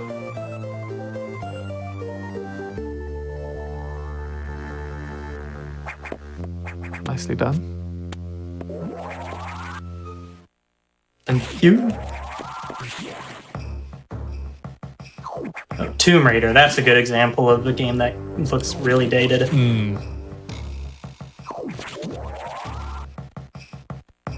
Yeah, I think Doom has certainly kept its charm. I think probably because of just how groundbreaking it was at the time, I suppose. Not to say the Tomb Raider. Yeah, I just kind of pulled something out that first thing that I could think of. I haven't even played it's before Doom. my time, so yeah, it's before my time too. So you can possibly comment.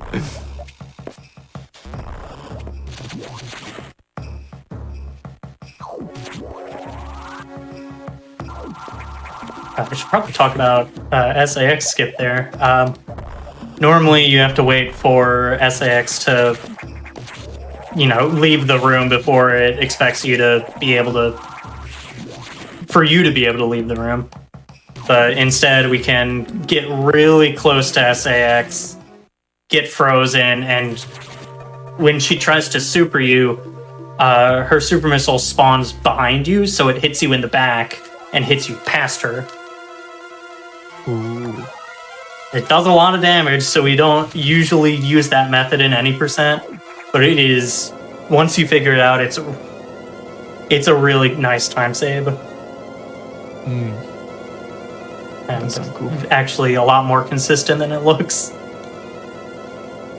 Nice. I'm gonna go out on a whim and assume that the language choice is just for making the text a little bit faster? Or is there a regional difference? Japanese is the fastest version for categories that don't use memory corruption.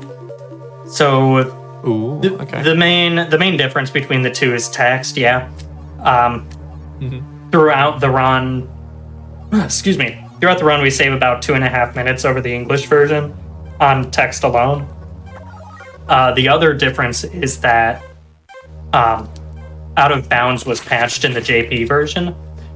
So that allows both clipping Out of Bounds and a memory corruption trick to end the game about 2/3 of the way through.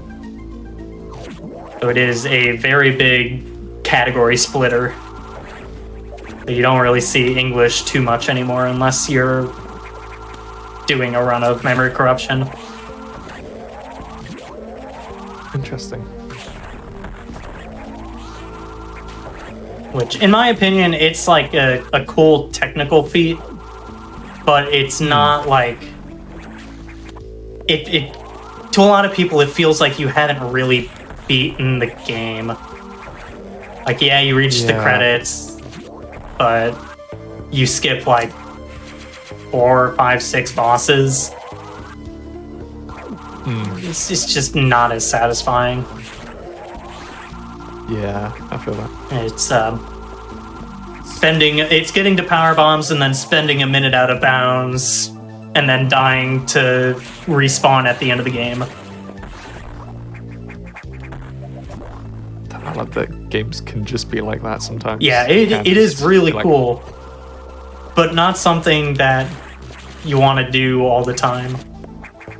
Yeah, it certainly has its appeal, but in healthy quantities, I imagine. For sure, healthy quantities.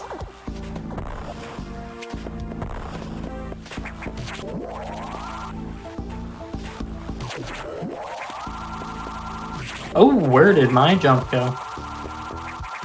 Where did my jump go? Okay. That was weird. The game was feasting there.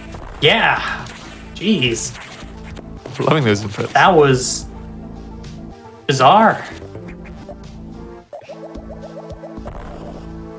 That is one of the more difficult rooms to optimize. And it looks really cool if you do it well. But unfortunately, I wasn't able to show that off.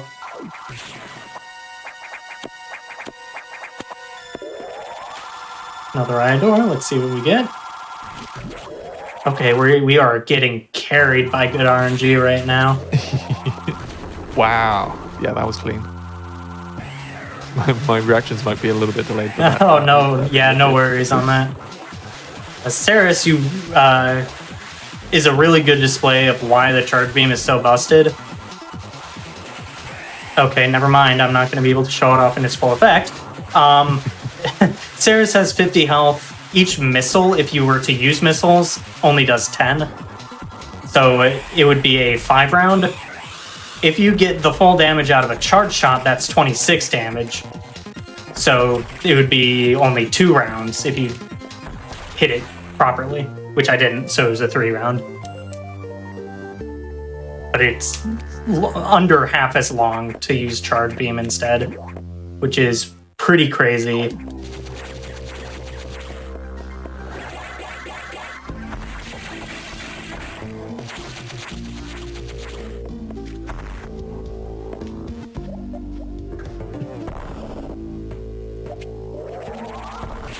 I'm getting bullied by chat.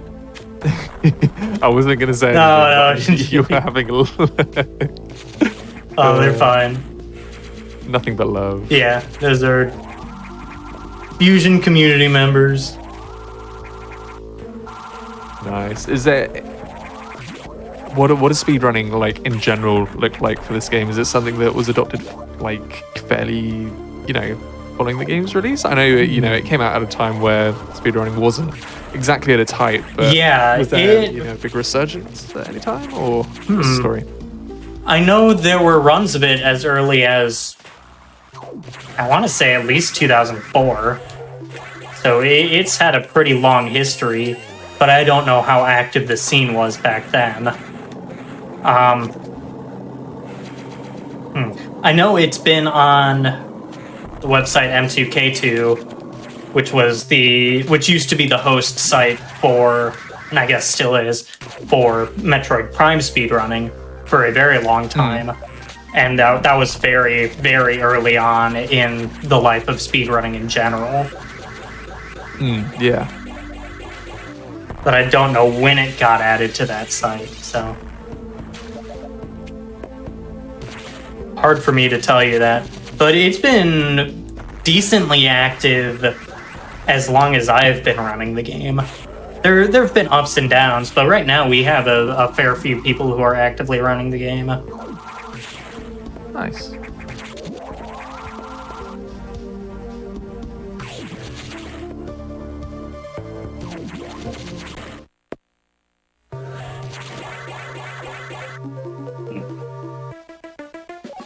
Usually there's not fewer than 1 or 2 people running the game, which doesn't sound like a whole lot, but it's always active in some form.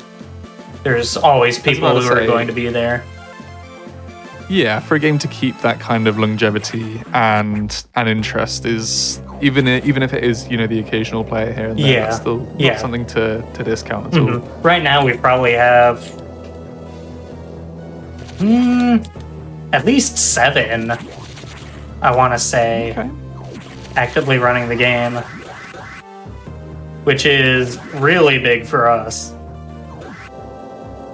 Is that a mixture of like individual level runners and full game runners? We don't really see individual level runs in this game anymore.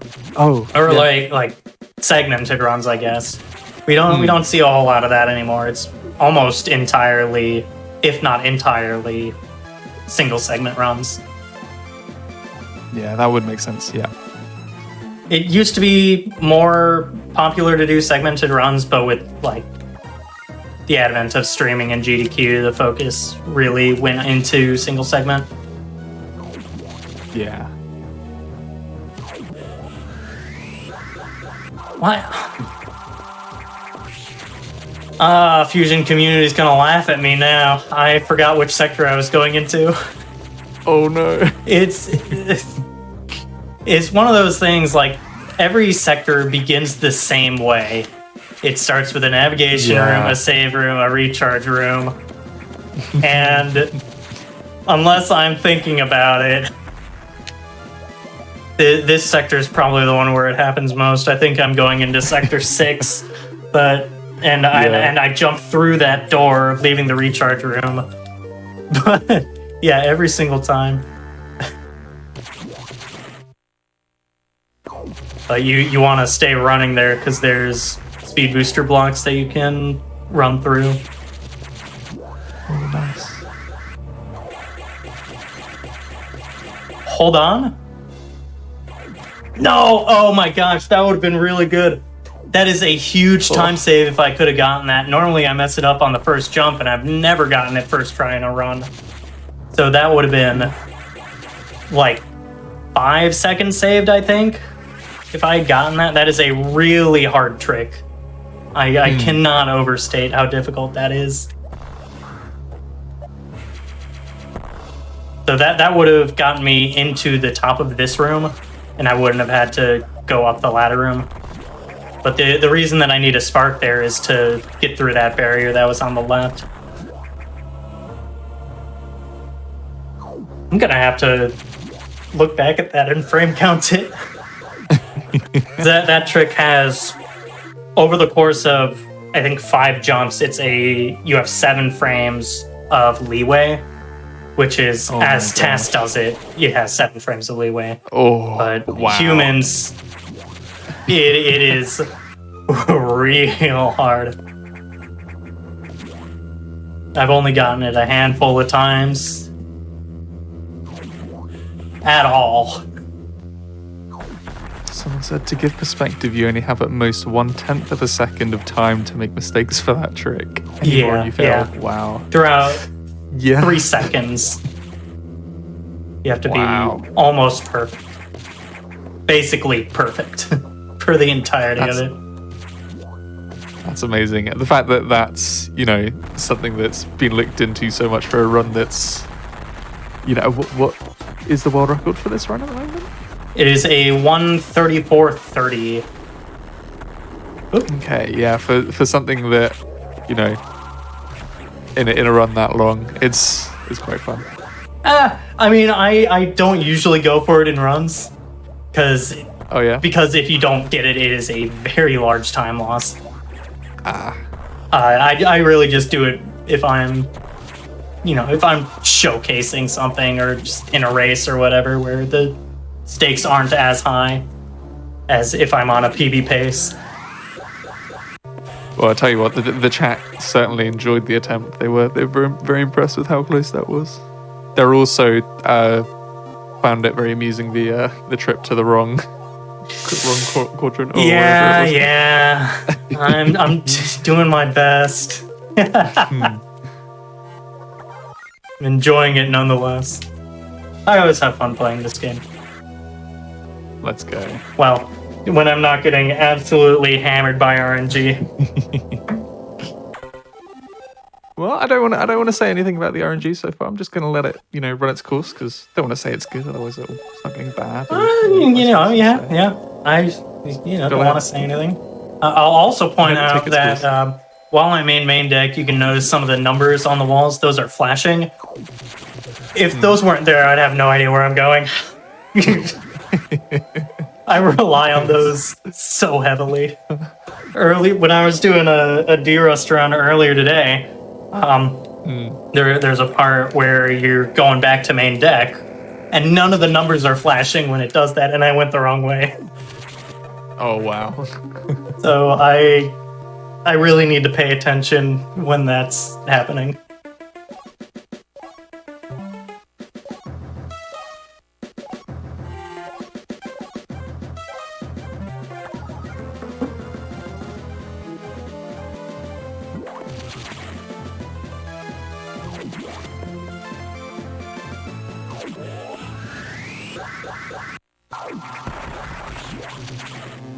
We're gonna bomb open a wall here that we're gonna enter later because bombs are pretty slow.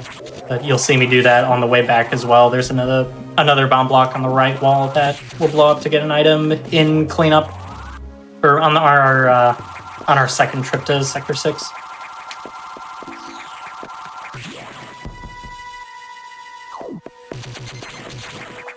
These blue X here, unlike the yellow X and green X, they deal 69 damage, which today is a really weird number to say that it deals.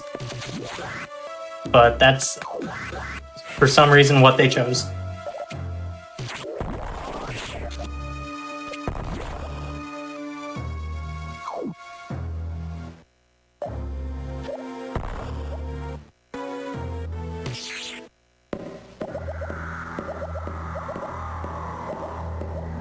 I'm gonna try to get a quick skip here.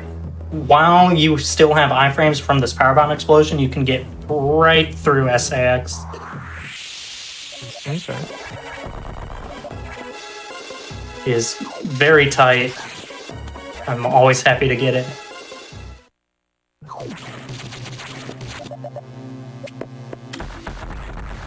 Oh. Don't reform, please. Thank you.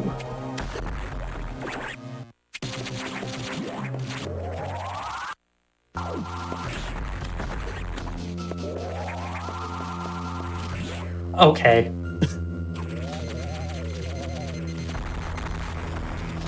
I don't think I've seen a single beam since I explained that there are I-beams. Game's on your side. The game is on my side.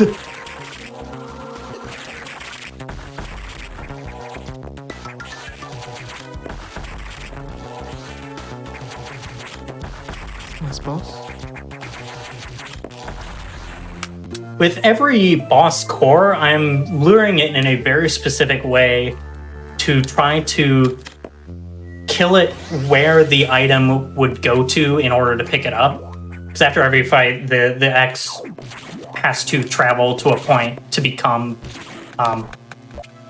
able to be picked up. Oh, come on. Oh boy. Here we go. Okay.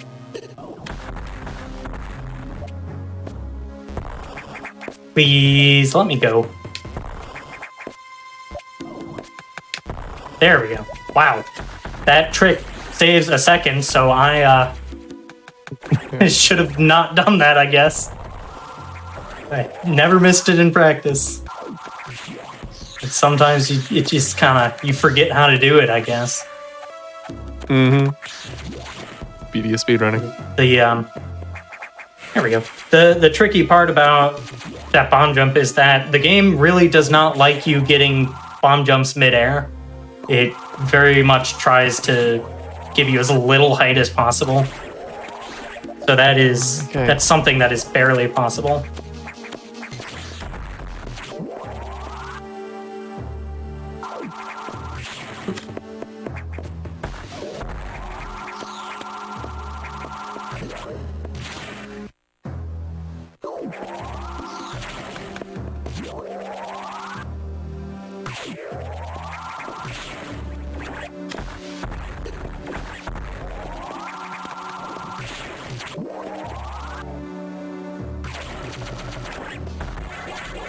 Very nice. That is a tight spark that really doesn't save much time at all, but it looks really nice. Nice.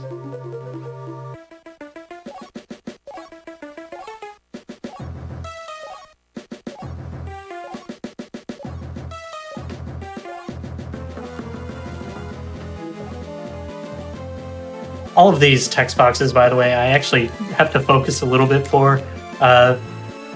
You have to press one button to advance the text and then another button to speed it up, and they can't overlap with each other.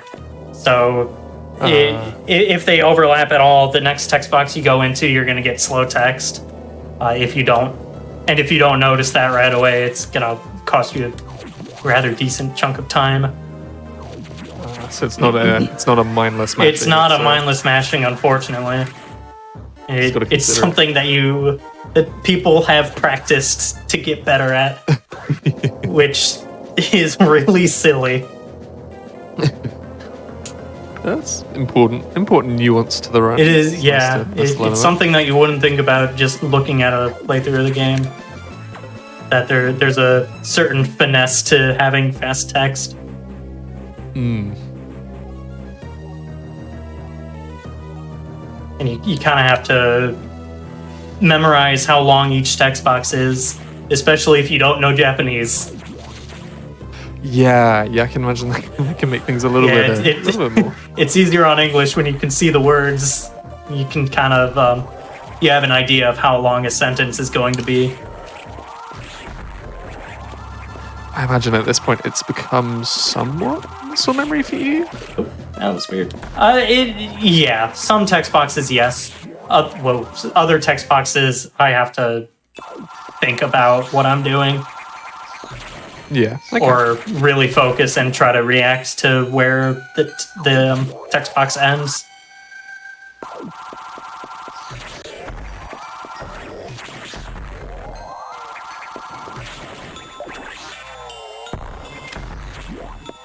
Well, I'm seeing the classic platformer genre conventions got an ice level. It's very important. Yeah. Are we battling with sort of ice physics here? It doesn't look. No, like it. there are no ice physics in this game, which That's is a blessing. very nice. Oh, that would be awful. I was about to say that would be very uncanny because everything's so precise and so intricate. Like it feels like you have full control when you're playing these games. So I don't know how I'd feel seeing ice physics in this. I'm going to try a pretty difficult trick here. It has a frame perfect shine storage after falling off of a ledge. Ooh. Okay.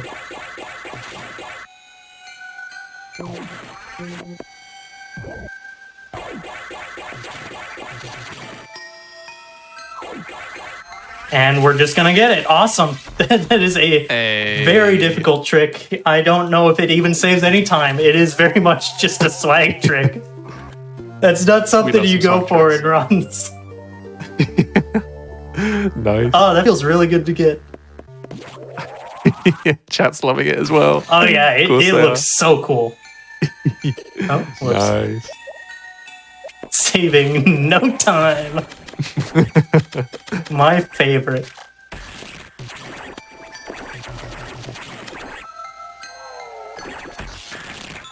Woo. This is one of those rooms that really hurts to miss the jump on because you fall all the way back down to the ground, and then you have to you have to leave the room and reload it so that you can start the.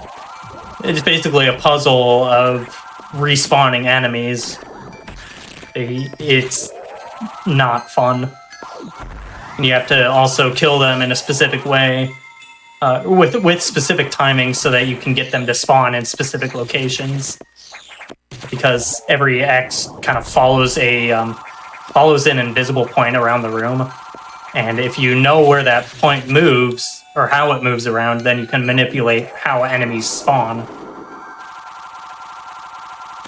We use that to our advantage in certain rooms where enemies form and reform after dying. Okay. What's going on, though? There's red lights flashing around everywhere. I think there's some sort of emergency? Perhaps. Perhaps. I think everything's on fire. Oh dear. How tedious. I can't believe we have to put out fires. Ugh. Fires in a space station. That's ridiculous.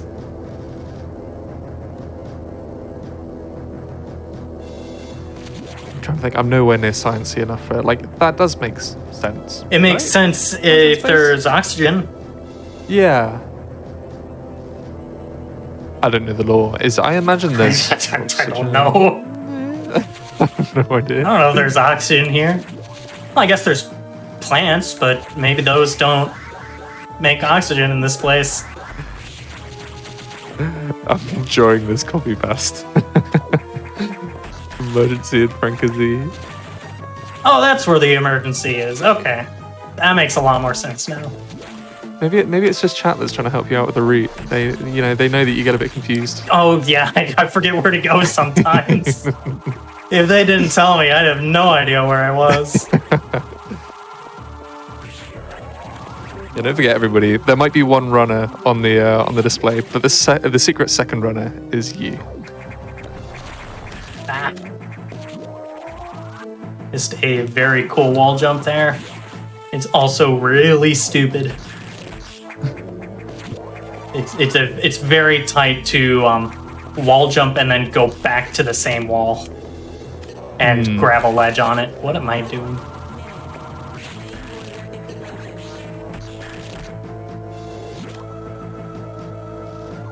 And because this area has a timer, this is one of the... If people are going to do an IL of something, it's going to be this. Okay. Okay, after I said something about not getting beams anywhere. Mm-hmm.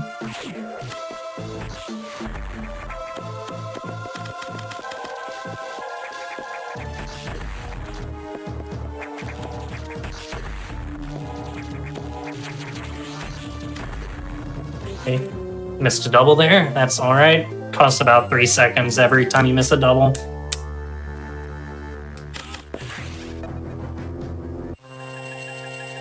A really good time there is like a upper 430s. But that's if you don't get any I-beams. So the game kind of has to cooperate for you to get a good time there.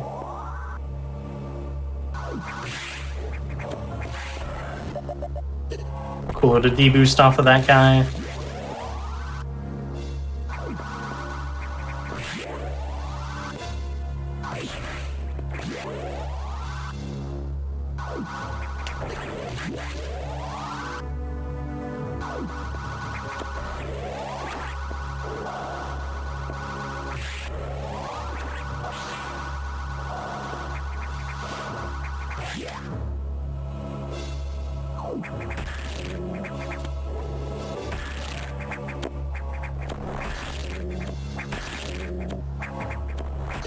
Whoa, okay then.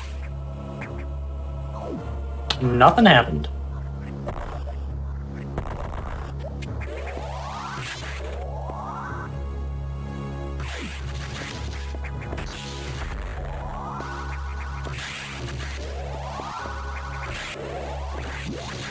Okay. Not too shabby. Had a few hiccups leaving there. Overall, wasn't too bad.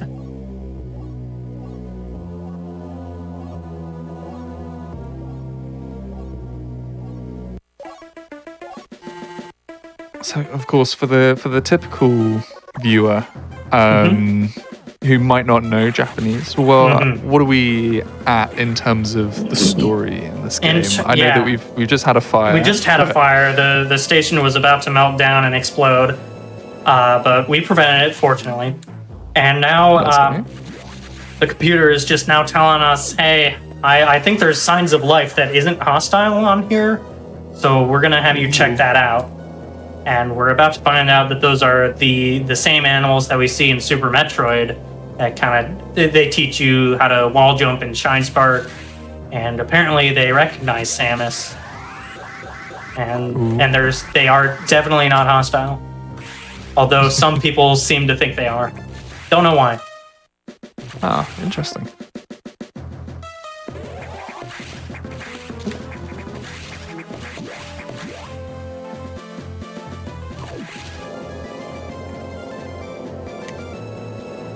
Coming up to a trick dubbed the impossible strat. You'll probably see why. Alrighty. Gonna take those stretchies, freeze them, make platforms, and just not use any of the platforms on the way up except those. Wow.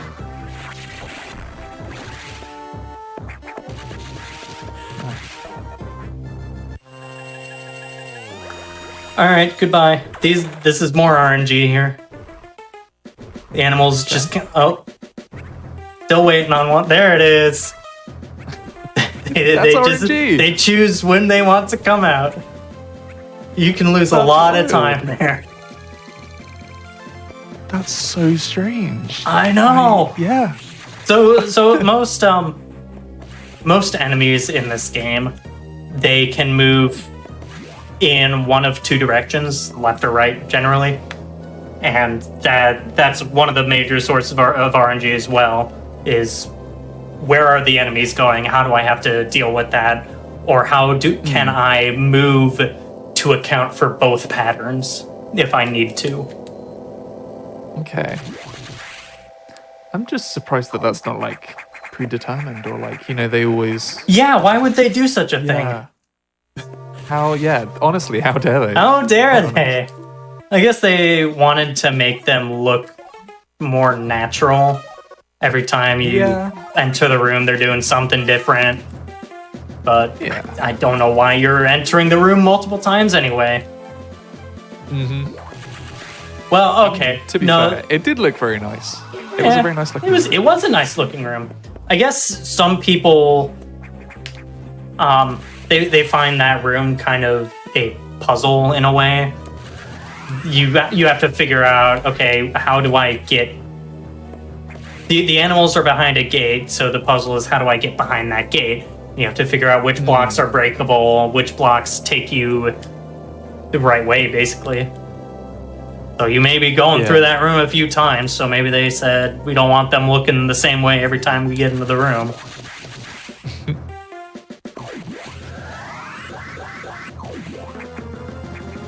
But still, speedrunners hate them. They are almost always slow. It is fairly rare to get good animals where they just all come out right when you get on the pad.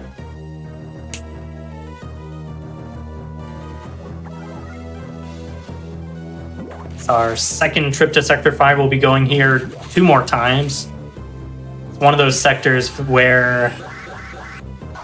Hold on. One of those sectors where it's very easy to get lost because you go through it so many times. And every time it's some sort of loop. So sometimes I will forget what loop I'm on and take an extra loop, which is extremely slow because you have to go through basically the entire sector to get back to the start. So hopefully I didn't do it the first time because I got reverse eyes, which was that frame perfect shine storage. And this time, hopefully I don't try to go back to this data room again. If you see this data room again, that is bad news.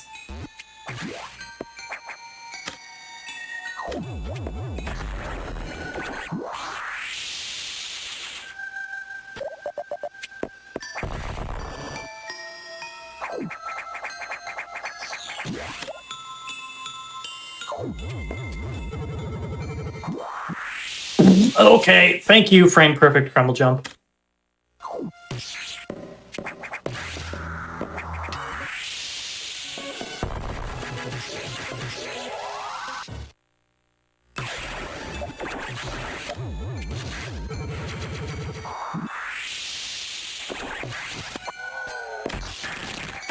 Ugh.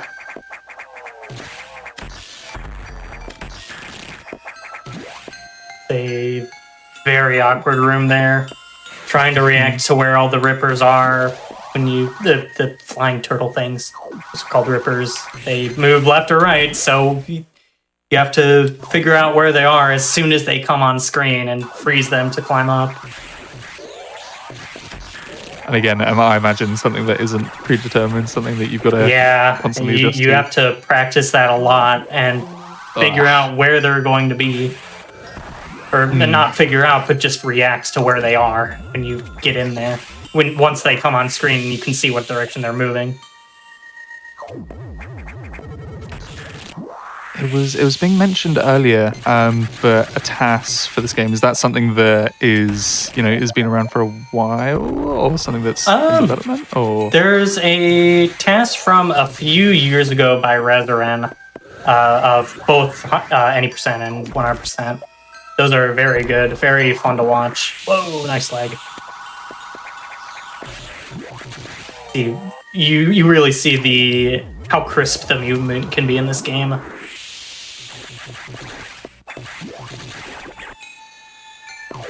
And the bosses as well are very fun to watch. Get very quick kills on them.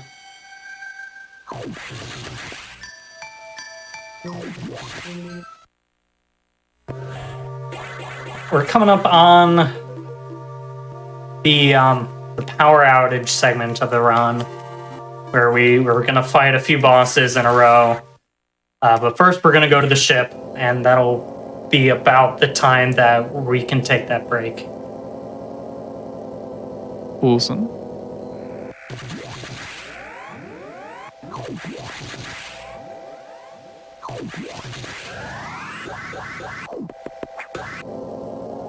As we're going up this elevator, power's gonna go out, and we're gonna have to take some hidden passageways through some vents.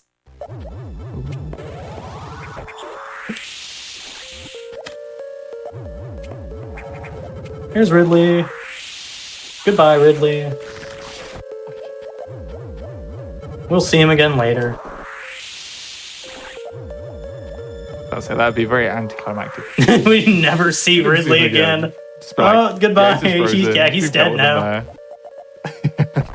That is a room that you can access very early on and see. Oh, that's Ridley. What's he doing there?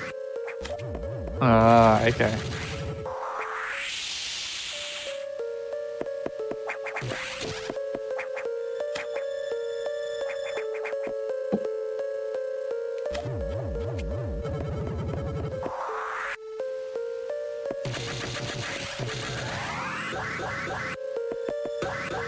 All right, we'll at the ship and let's pause.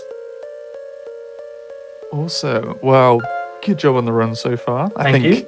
I know the chat is certainly enjoying it. I'm enjoying it. I am very not clued in when it comes to Metroid. Sure. So seeing this done at a very good level is a pleasure to watch. Well, thank you. And yeah, I think other people are sharing that pleasure as well. But folks, we are going to be having a short little break, just a chance for folks to get up, have a little stretch if you haven't, stay hydrated. I've seen that Scotty's got a drink of his choosing there as well to keep him going. But yeah, we're just going to have a little break. We're going to be playing some music, but just a reminder that if you want to, stay away from any interruptions, then your subs, Prime Gaming subs, gift subs, and bits cheered on the GDQ Twitch channel. It helps support Games Done Quick Hotfix. So if you've enjoyed this run, I know you have. I certainly have. Then yeah, please consider subscribing or dropping a little bit of support for the channel to keep these sorts of things going. There'll be hotfixes on after this, but we have got the other half of this Metroid Fusion run to go. So do stick with us as we go into this little break, and then we will finish off this run and going places for the night. See you in a sec, folks.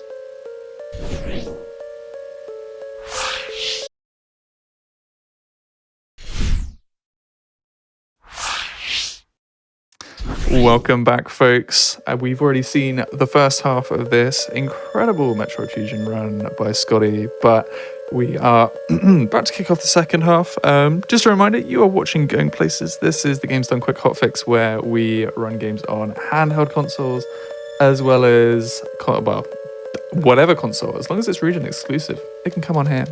If you have a game that you think could fit into this show theme, then please do hit up the gamesdonequick.com/hotfix website, and who knows, maybe we could get you in the future. But also, if you're on YouTube, be sure to press the like button on this video and subscribe to the channel. And if you want to catch us live as the action's happening, the chat has been popping off today. You want to be here for that, you can go to twitch.tv/gamesdonequick to catch things happen as they happen live. But Scotty, I ain't gonna let we're not going to spend any more time on this because you've got one hell of a run to finish off for us. And yeah, chat's waiting, I'm waiting. Let's go. Well, I don't want to keep you waiting. I'll count us down again. All right, 5, 4, 3, 2, 1, go. Good luck. Thank you.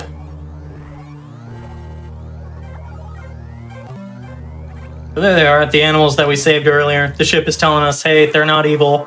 And for some reason, people still think they're evil. So I don't know, I can't help them. They do look kind of cute. Power's still out. We're going to go fix it. We can see the main reactor core. There's a ton of vines everywhere. They're really, really hurting the efficiency of the reactor.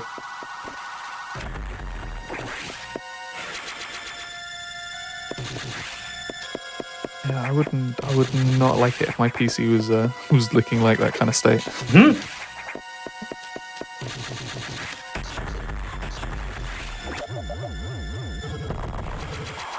See an eye door down there.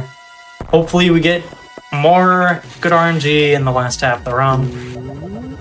And then immediately after the eye door, we have another source of RNG. Yakuza, he can give us between 1 and 4 rounds. Got good RNG there. Every time I jump into Yakuza's arms is a round. Okay. Oh.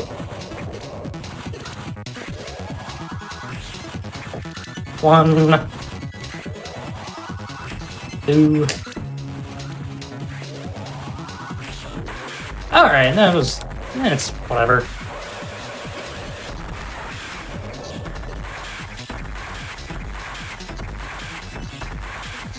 We'll be trying to hit more doubles here. It doesn't look like we're getting any. Yakuza very much has to cooperate there in order to get doubles in.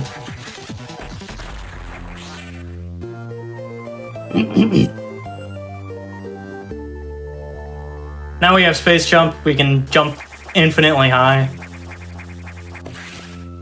which is very nice, except for the fact that it takes away our ability to wall jump. So it's faster in some spots, makes some movement easier, but the inability to wall jump makes some rooms actually slower, because you have to drop down a small amount every time you want to space jump.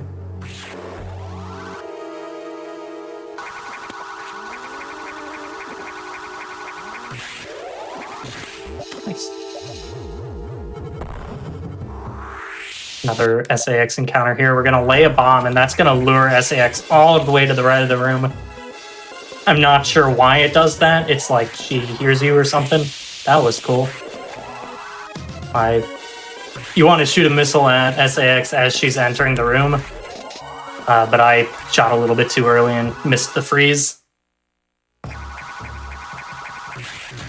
You can see even that one hit from SAX did 3 E-tanks of damage, so on other categories I'd be dead. So it's a good thing we did not do any percent.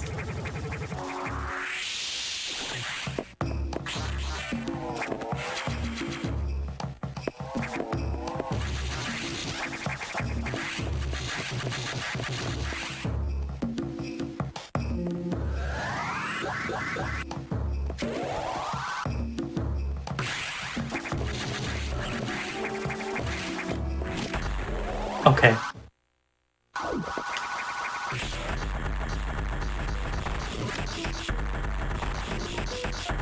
This is literally just a damage sponge.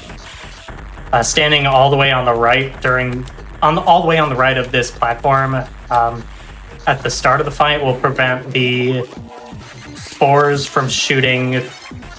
Will prevent the plants on the ceiling from shooting spores, which makes the fight a whole lot easier.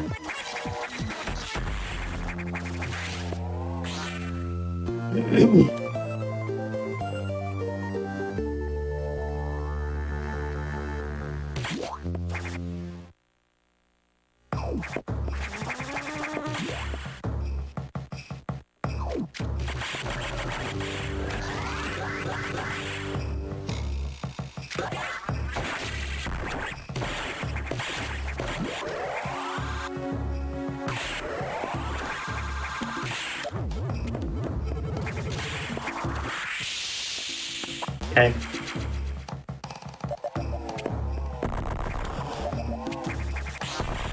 Weird thing about power bombs in this game is that they shake the screen. So whenever you try to grab a ledge during a power bomb explosion, it immediately kicks you off the ledge. So you just can't grab onto anything whilst it's shaking? Yeah. It's very annoying, so you have to plan around when you're laying power bombs, like what your movement is going to be during that power bomb explosion. There aren't even like tiny windows Nope. where you can... You are immediately falling off of that ledge as soon as you grab it. Dang.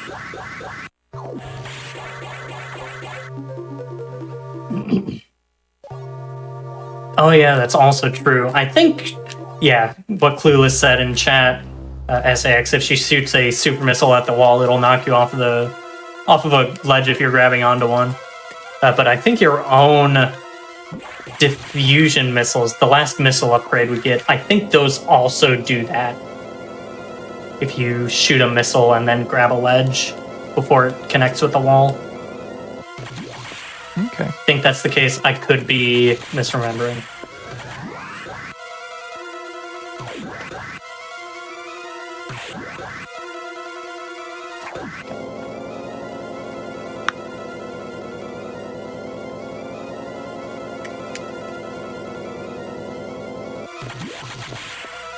Is trip number 3 to Sector 5. By far the sector we spend, we have the most visits to. But we're coming up on the Nightmare Space Boost, which is a very difficult chain of space jumping through rooms with Speed Booster. It's about, I think, 5 rooms long.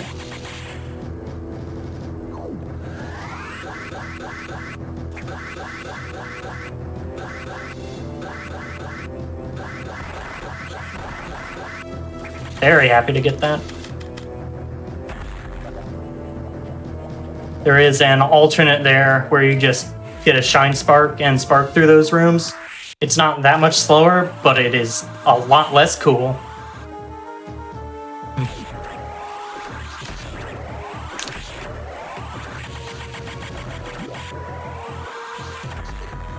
Hello.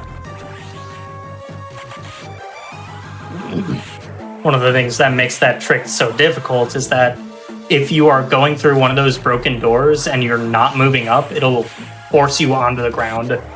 So you have to be moving up through each of those doorways so that you can continue space boosting. So everything is very carefully planned out.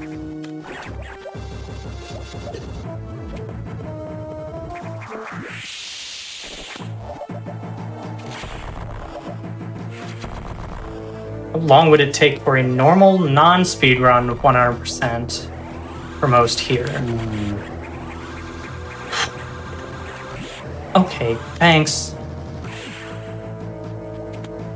Let's see. Probably on a first time through 5 hours or more. If you played the game a few times, you can do it under 3, definitely. If you're familiar with the game and you've got a decent route, you can do it under 2.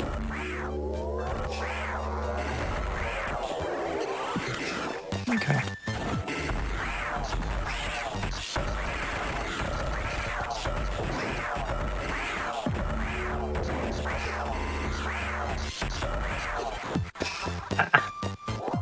Okay, this is a weird pattern. Hello, can you stop moving?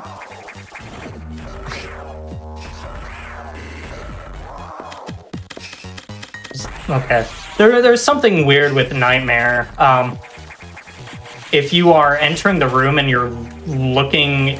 his pattern changes depending on what direction you're looking when entering the room.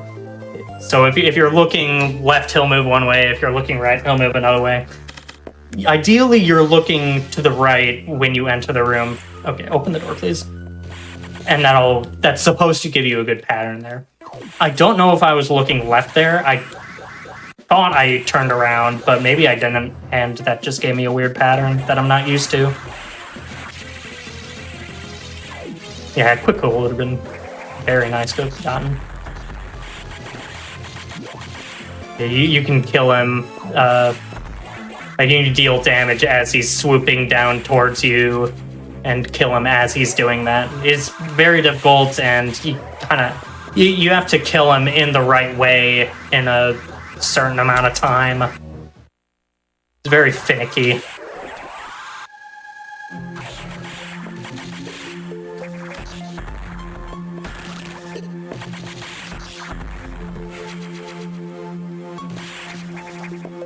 Wow, this stage looks beautiful.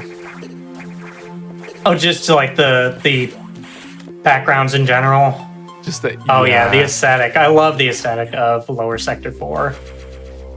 It is very serene. Have you got a particular favorite from the game? Favorite area? Favorite stage?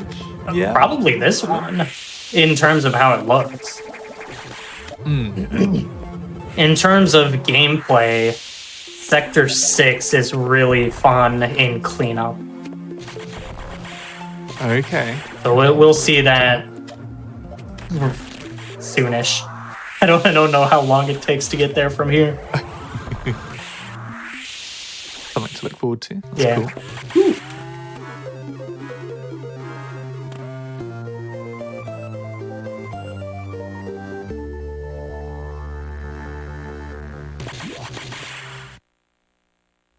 I see someone talking about the sequence break in this section. So if you get there's a Shine Spark chain you can do to get back to the navigation room without grabbing the next upgrade, diffusion missiles. However, the game accounts for this and says, you thought you were being smart. And it sends you back to get diffusion missiles anyway.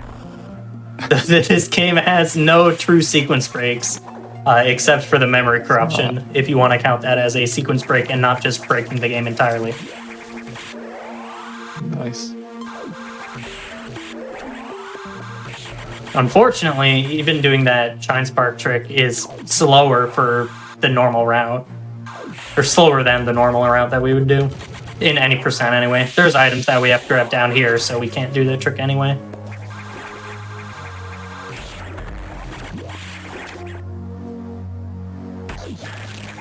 Okay, hello. Please get out of my face.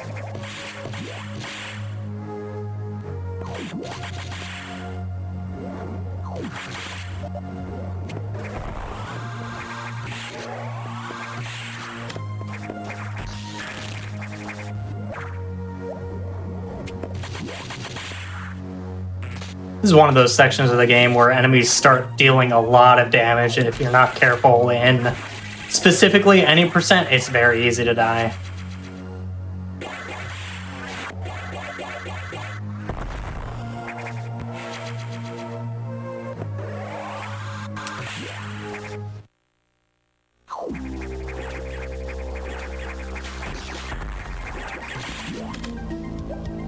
But in my opinion, this game tends to do damage scaling pretty well, and assumes that you're going to have a certain amount of energy at different points in the game. So it'll scale enemy damage according to that. Okay. With some enemies doing over a full tank of damage.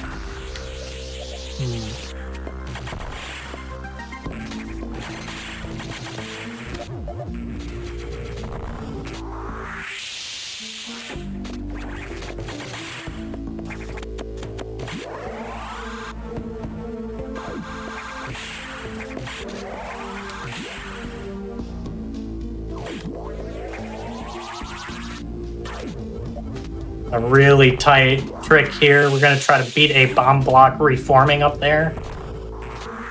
Try to get out before it reforms. And we did not do it. Unfortunate. Your movement has to be pretty much perfect to get that.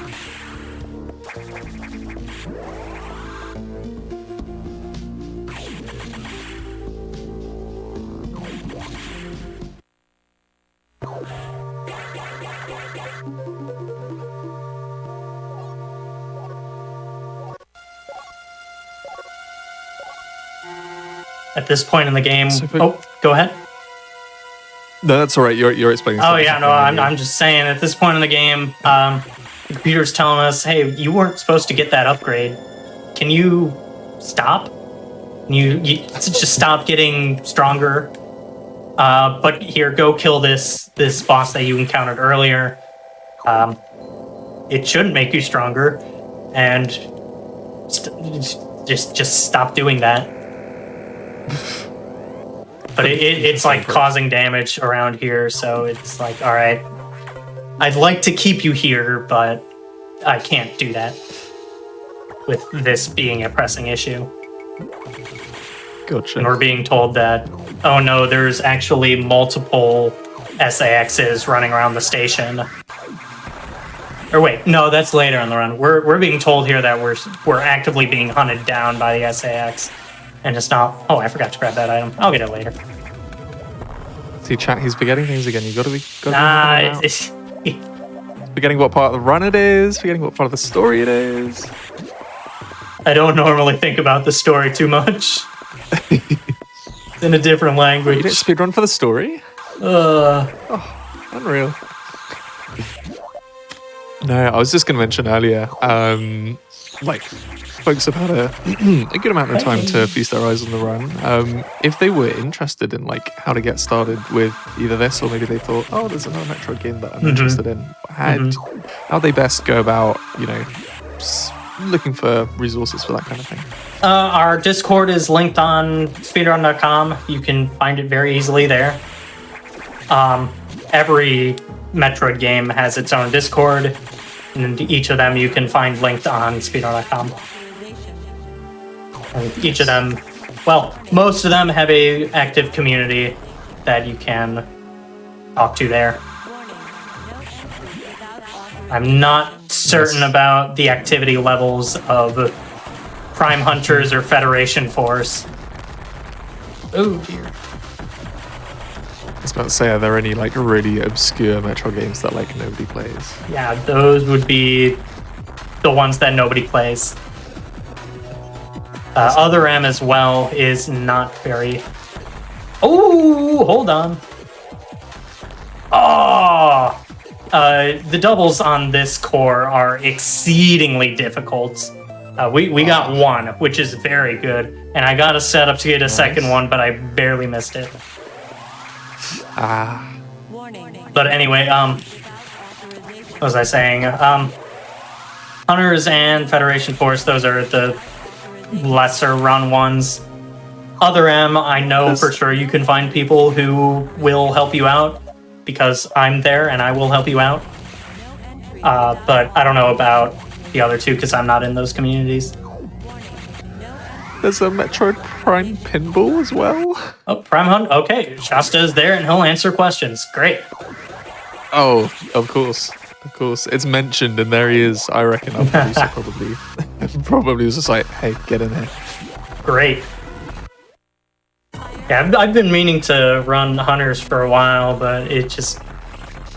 You know, getting the capture equipment for DS recording just keeps getting put on the back burner. That's not a good pattern there.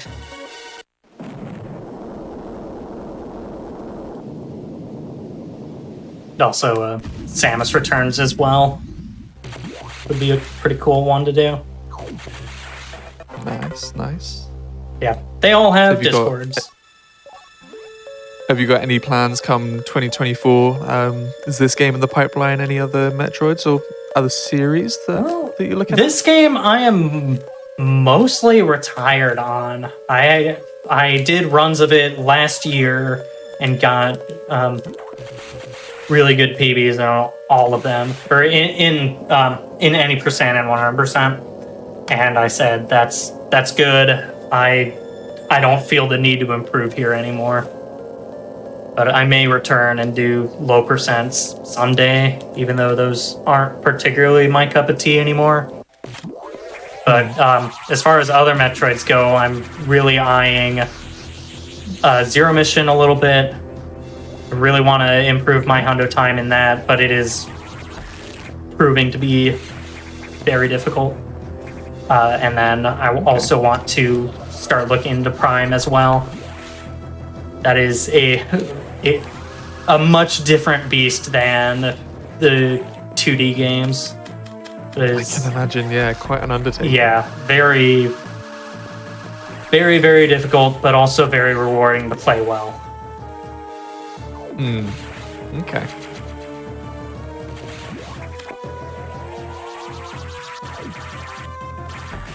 Oh, nice shot.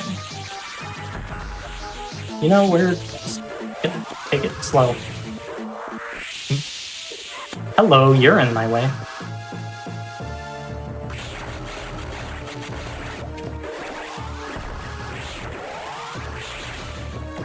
A fun fact with these gold pirates, the game expects you to hit them from behind in order to damage them. But the way that the game checks that is to see if you are facing the same direction. Oh, there's another beam. So instead of going behind the pirate to damage it, we stay in front of it, shoot our beam, and then turn around.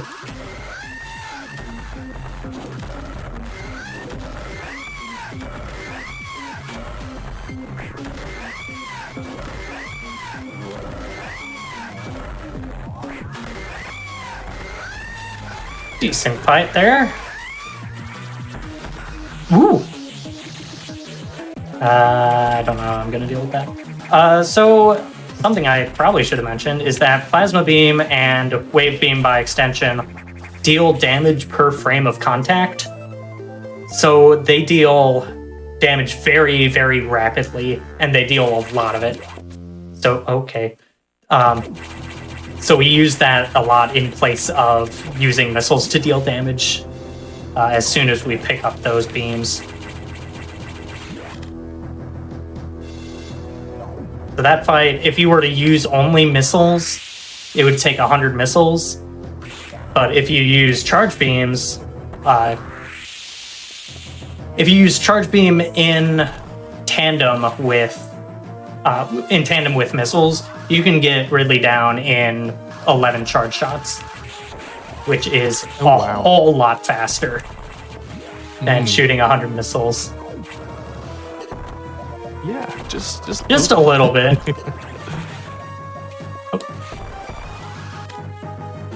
Sludge.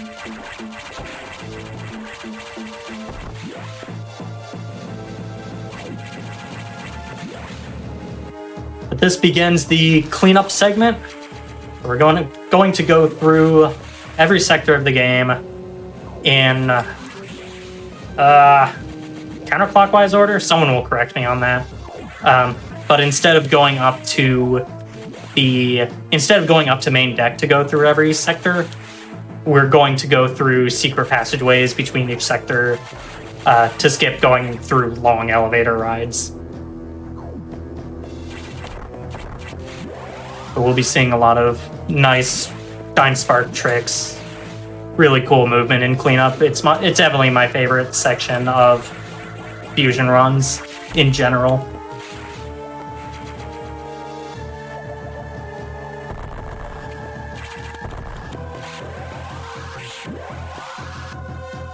From here on out, there are no more interruptions with the Atom text. So it's just pure gameplay.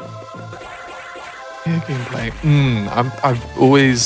I'm quite impressed by this run because other than the elevator sections and a few bits and bobs here and there where it's just getting to something to transition to the next stage, it's pretty full on. Like your attention needs to be there for a lot of this run. Yeah. Oh, cool jump.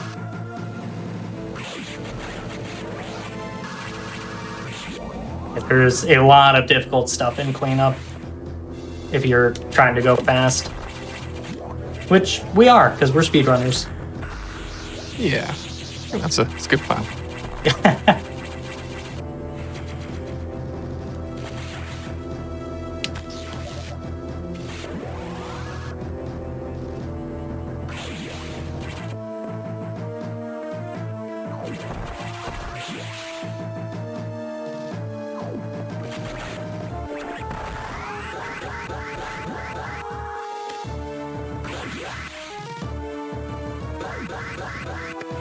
Yeah, that's fine. You can continue that space boost to the left side of this room where there's another missile.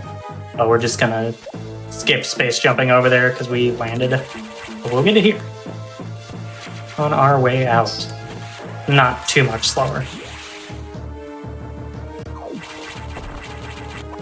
But it is a lot less cool. Please on more. Thank you.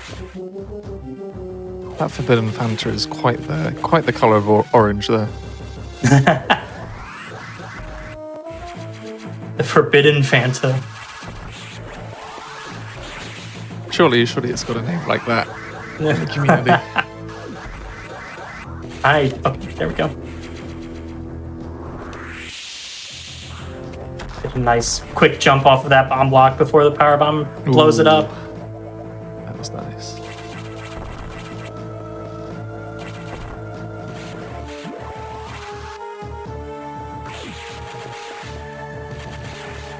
Got another mid-air bomb jump here. Nope, never mind. And that's one of those things that because we can't grab ledges, we want to try to bomb jump up there. So the power bomb going off.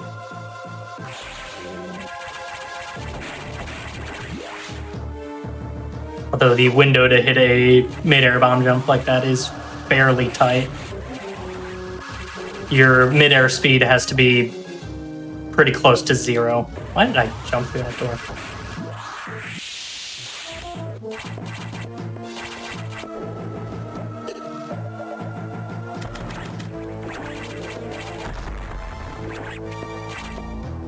Oh wow, that is bright. That's a really bright screen. Yeah, it is.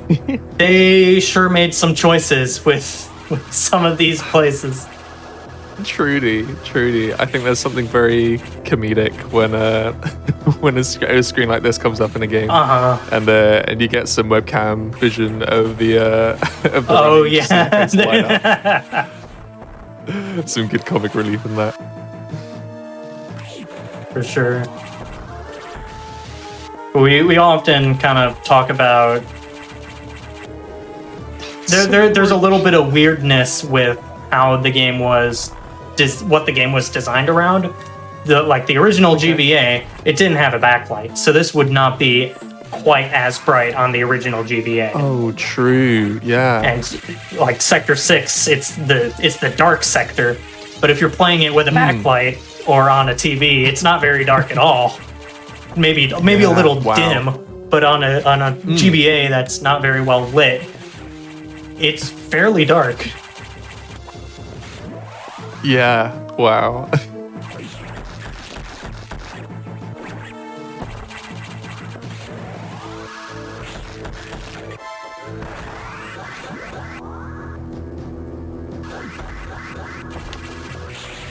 Those things that you don't really think about all the time. And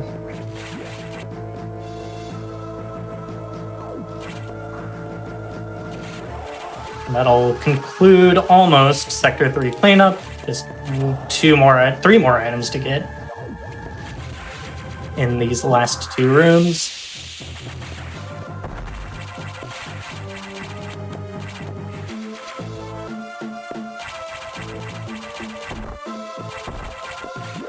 Or going to Sector 5. A very short sector. Nice.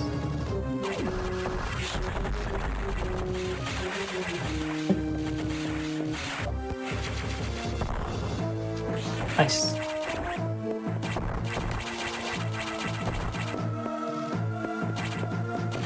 we've gotten almost everything here. We're right by the elevator, so we're just gonna pick up a couple of items right next to it.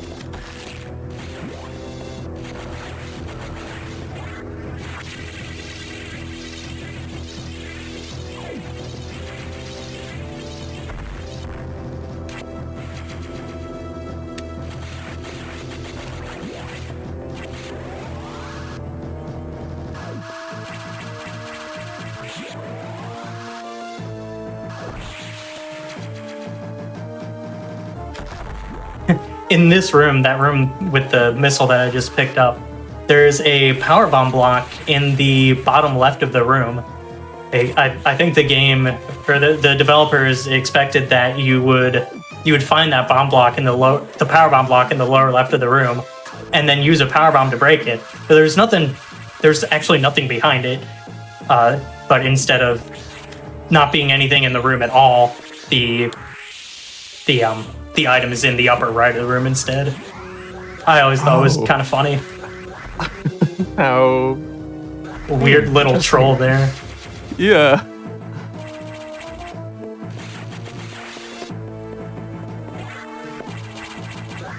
This is Sector 6 here. What I said earlier was my favorite in terms of how movement feels. A lot of really cool tricks here. A lot of long space boosts. Yeah, I'm liking this. I'm liking this. I'm also enjoying the purple in this stage. It's very nice. But as I also said, not a very dark sector. Yeah. With this capture, I guess.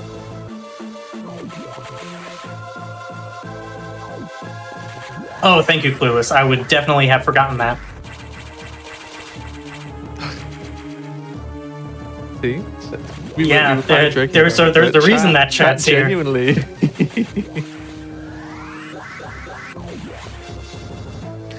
I know you mentioned today that you'd hope to have a commentator alongside. You might as well, if you want to do that now. You can shout out whoever that would. Oh yeah, would be. Flash Frost. He offered like late yesterday, and I'm like, well, we'll see if we can get you in, but it might be too late. But I would have been very happy to have had him commentate with me. Nice. I assume, given these games to go, knows a fair bit about. Pardon? I assume he knows, a fair bit about the game. Yeah.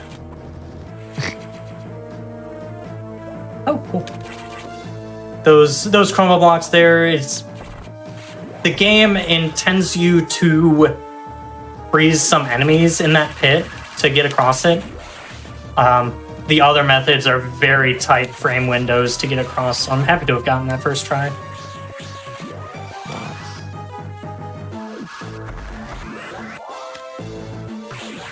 Oh wow, I actually didn't expect that to work, so I stopped moving.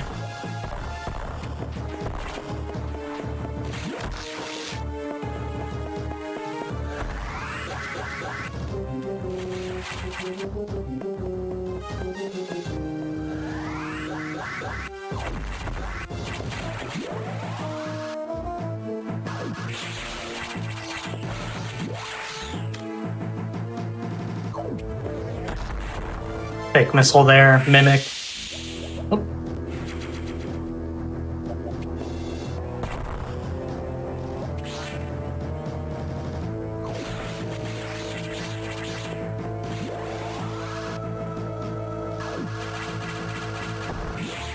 All right, don't forget the item.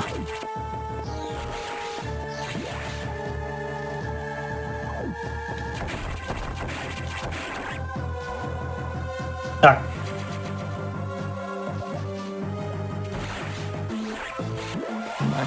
Not too far out of the way.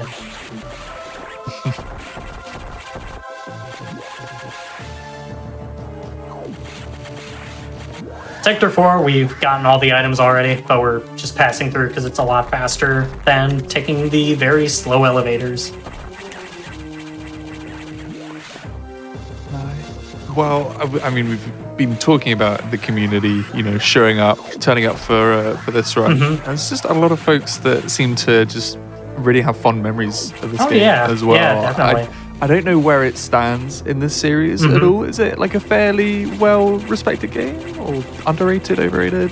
Where does it land? Do you know? I think it generally gets the praise that it deserves.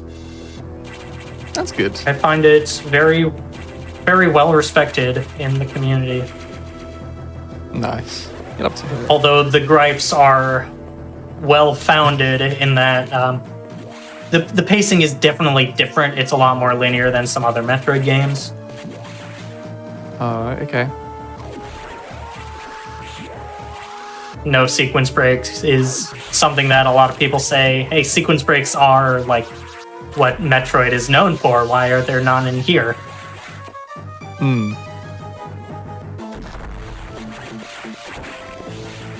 But, that's fine. That's their opinion.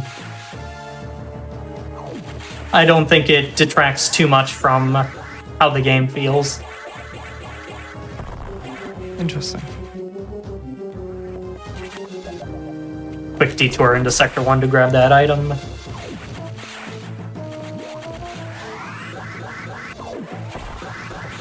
Oh, okay. Guess we're not getting that.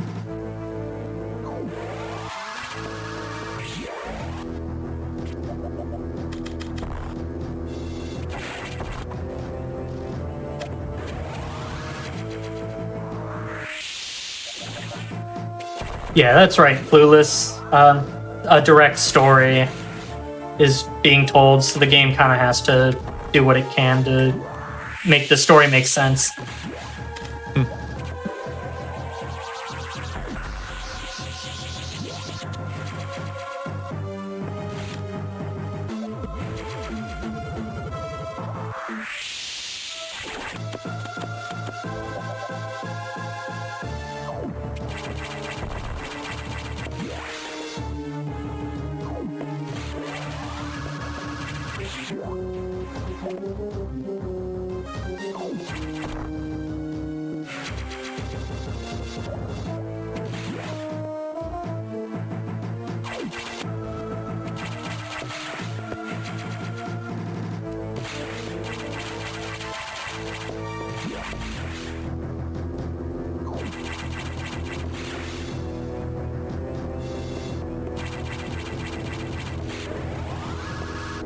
This will be the last sector of cleanup. We'll be exiting at the reactor core that we saw earlier. Nice. So- I see somebody in chat mentioning that this feels almost a bit like a horror game. Oh, definitely. And There. sort of within the Metroid series. Yeah. It sounds like you agree a lot. Oh, there's certainly aspects of that in this game. It tries pretty hard to make you feel like you're being chased or hunted down. Ooh, okay. Kind of in almost the same way that Dread does. I don't know if you've played Dread, but it does that to a similar extent, even if although Dread's is a lot more apparent throughout the game.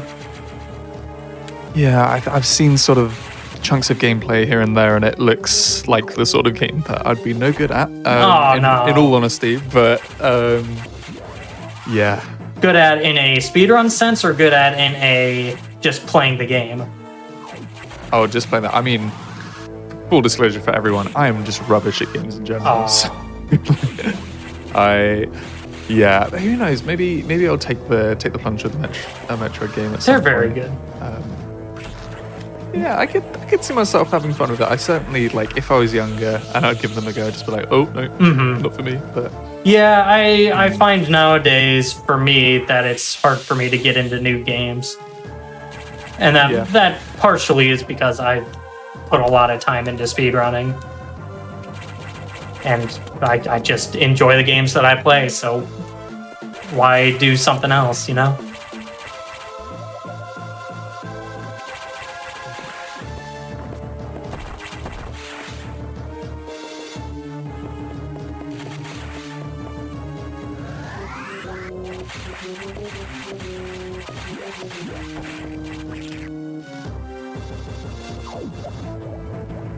Oh.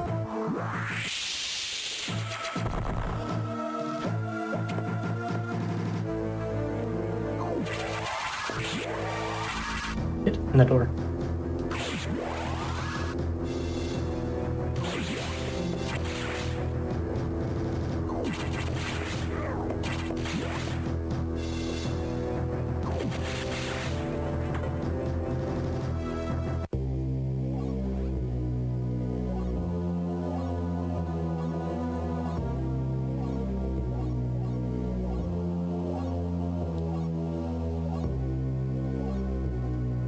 I know I said the cleanup is entirely uninterrupted, but this is the final text of the game, and it is decently long. It's kind of building up all the suspense leading towards the final battle. Okay, tying up the loose ends. Yeah, tying up the loose ends. And kind of giving reasons as to why the Federation doesn't want you to get any stronger. Like, they want to capture the SAX and study it, or like make it a weapon or something like that. It's like, but we've got different plans. Like, we don't want that to happen because they're not going to be able to handle it. There's no way that the Federation is going to be able to tame this thing, or any of the other X, which are way more dangerous than anything else.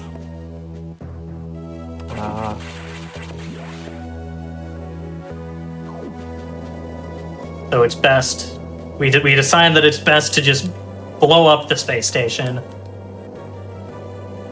So that's what we're about to do. But not before fighting the SAX one more time. Or actually, for the first time, we never actually fight the SAX.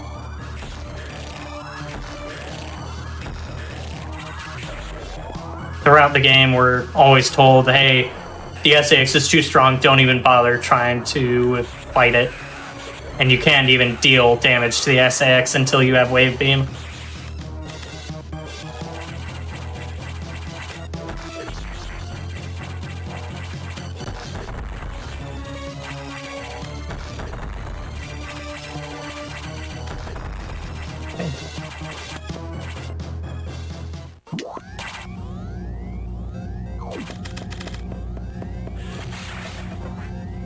Propulsion sequence activated. Now we've got the typical final countdown escape section of a Metroid game. Before everything blows up, we have to escape the planet or escape the space station as it is. But we will have plenty of time. I'd say surely the speedrun will Surely. plenty of time. I don't know. As long as you remember where to go, Chad. As long as I don't forget. That's always here to help.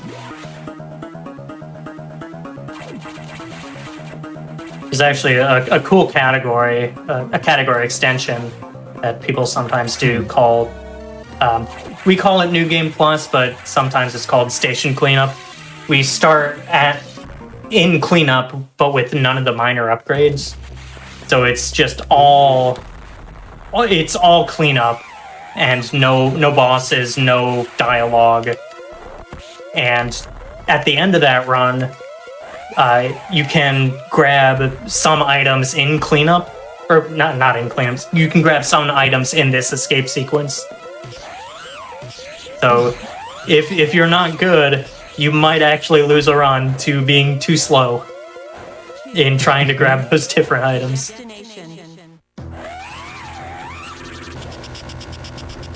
But Omega Metroid does an E-tank of damage if it manages to swipe you, but you can just stun lock it in the corner with the right positioning. Nice. And end it pretty quickly. Time is coming up. Time. GG. Thank you. And that is 100%. I saw my my final item count: 20 E-tanks, 250 missiles, 74 power bombs. Nice. He didn't forget anything, and I think that's 100% down to chat. Yeah, that is definitely thanks to chat. Good job. Yeah, that was a nice 137. I was hoping for a 136, but that's fine. Hey, it was a 137.08, so not far away at all. Disappointing. Not far away at all. A Brilliant. couple Well, mistakes I know shaved off of that, and that would have been good. But I'm fairly happy with that. I mean, it had a bit of everything. It had the game on your side with a lot of those idols. Yeah. And a few not on your side. But A few weird that's- things happening, yeah. Not usual things that you would see in one of my runs. It's given people a good taste of what one might expect from Oh yeah. from this game if they were to. That's right, my controller did disconnect at the beginning of the run. That's funny. But yeah, well, we're going to be wrapping up Going Places here. But if there's any other shout outs that that we didn't do during the run, or any other Yeah, absolutely. suggestions you give Just, people, then it's all over to you. Yeah, in general, just to the Fusion community, but specifically to other high-level runners that really have inspired me to push the game, or also like just finding new strats or different methods of going about the game have really been a benefit both to me and to the rest of the community. So specifically, JRP, Monkey, SMB, Shmade's been doing a lot of work recently, Baria, Flash Frost as well, all been doing great things with this game recently. Thunder 99 as well. I would be remiss to forget him in that because he's been improving a lot, and it's been really inspiring seeing what he's doing. Oh, awesome. And if, folks have enjoyed your gaming and want to see more of what you do, where can they find you? You can find me at twitch.tv/cscottyw. That's where I usually do runs. I haven't been doing runs recently, but I'm going to be doing a lot more in the next week to prepare for my dread run at AGDQ. So you will see me there soon. I will see you there as well. I'm making the journey. I'm looking forward to seeing Awesome. who else will make the journey as well. I know a couple of folks in chat that I've seen who'll be there. So yeah, folks, do stick around the Games Done Quick channel. We're doing Hotfix all the way up till next Thursday. And then, of course, we will be getting ready for awesome Games Done Quick. We're going to be running our charity marathon through the course of that week. And there's going to be Metroid. There's going to be Where My Heart Lies. There's going to be some Sonic. There's going to be a bit of everything nice. Even the Bluey video game. And there's going to be a dog speedrunning. If you've somehow missed that there's a dog going to be speedrunning, then here's your daily reminder that there's going to be a dog speedrunning for the event. So in the meantime, almost as exciting, we're going to be having the other hotfix action for tonight. We are going to be having Grudge Match next after this, and then we're going to be having Parallel Universe, which is going to be showing off a randomizer Bomb Rush Cyberpunk. So this has been Going Places. We're probably going to be away for a couple of weeks, but probably see you back in February for some more either region exclusive or handheld gaming speedrun action. Once again, a big thank you to Scotty W. And if you've missed SM Middy's run at the start of this show, definitely go back and check our run. The runs, they'll be back up on YouTube. And yeah, enjoy the rest of Hotfix for tonight. And yeah, we'll see you soon.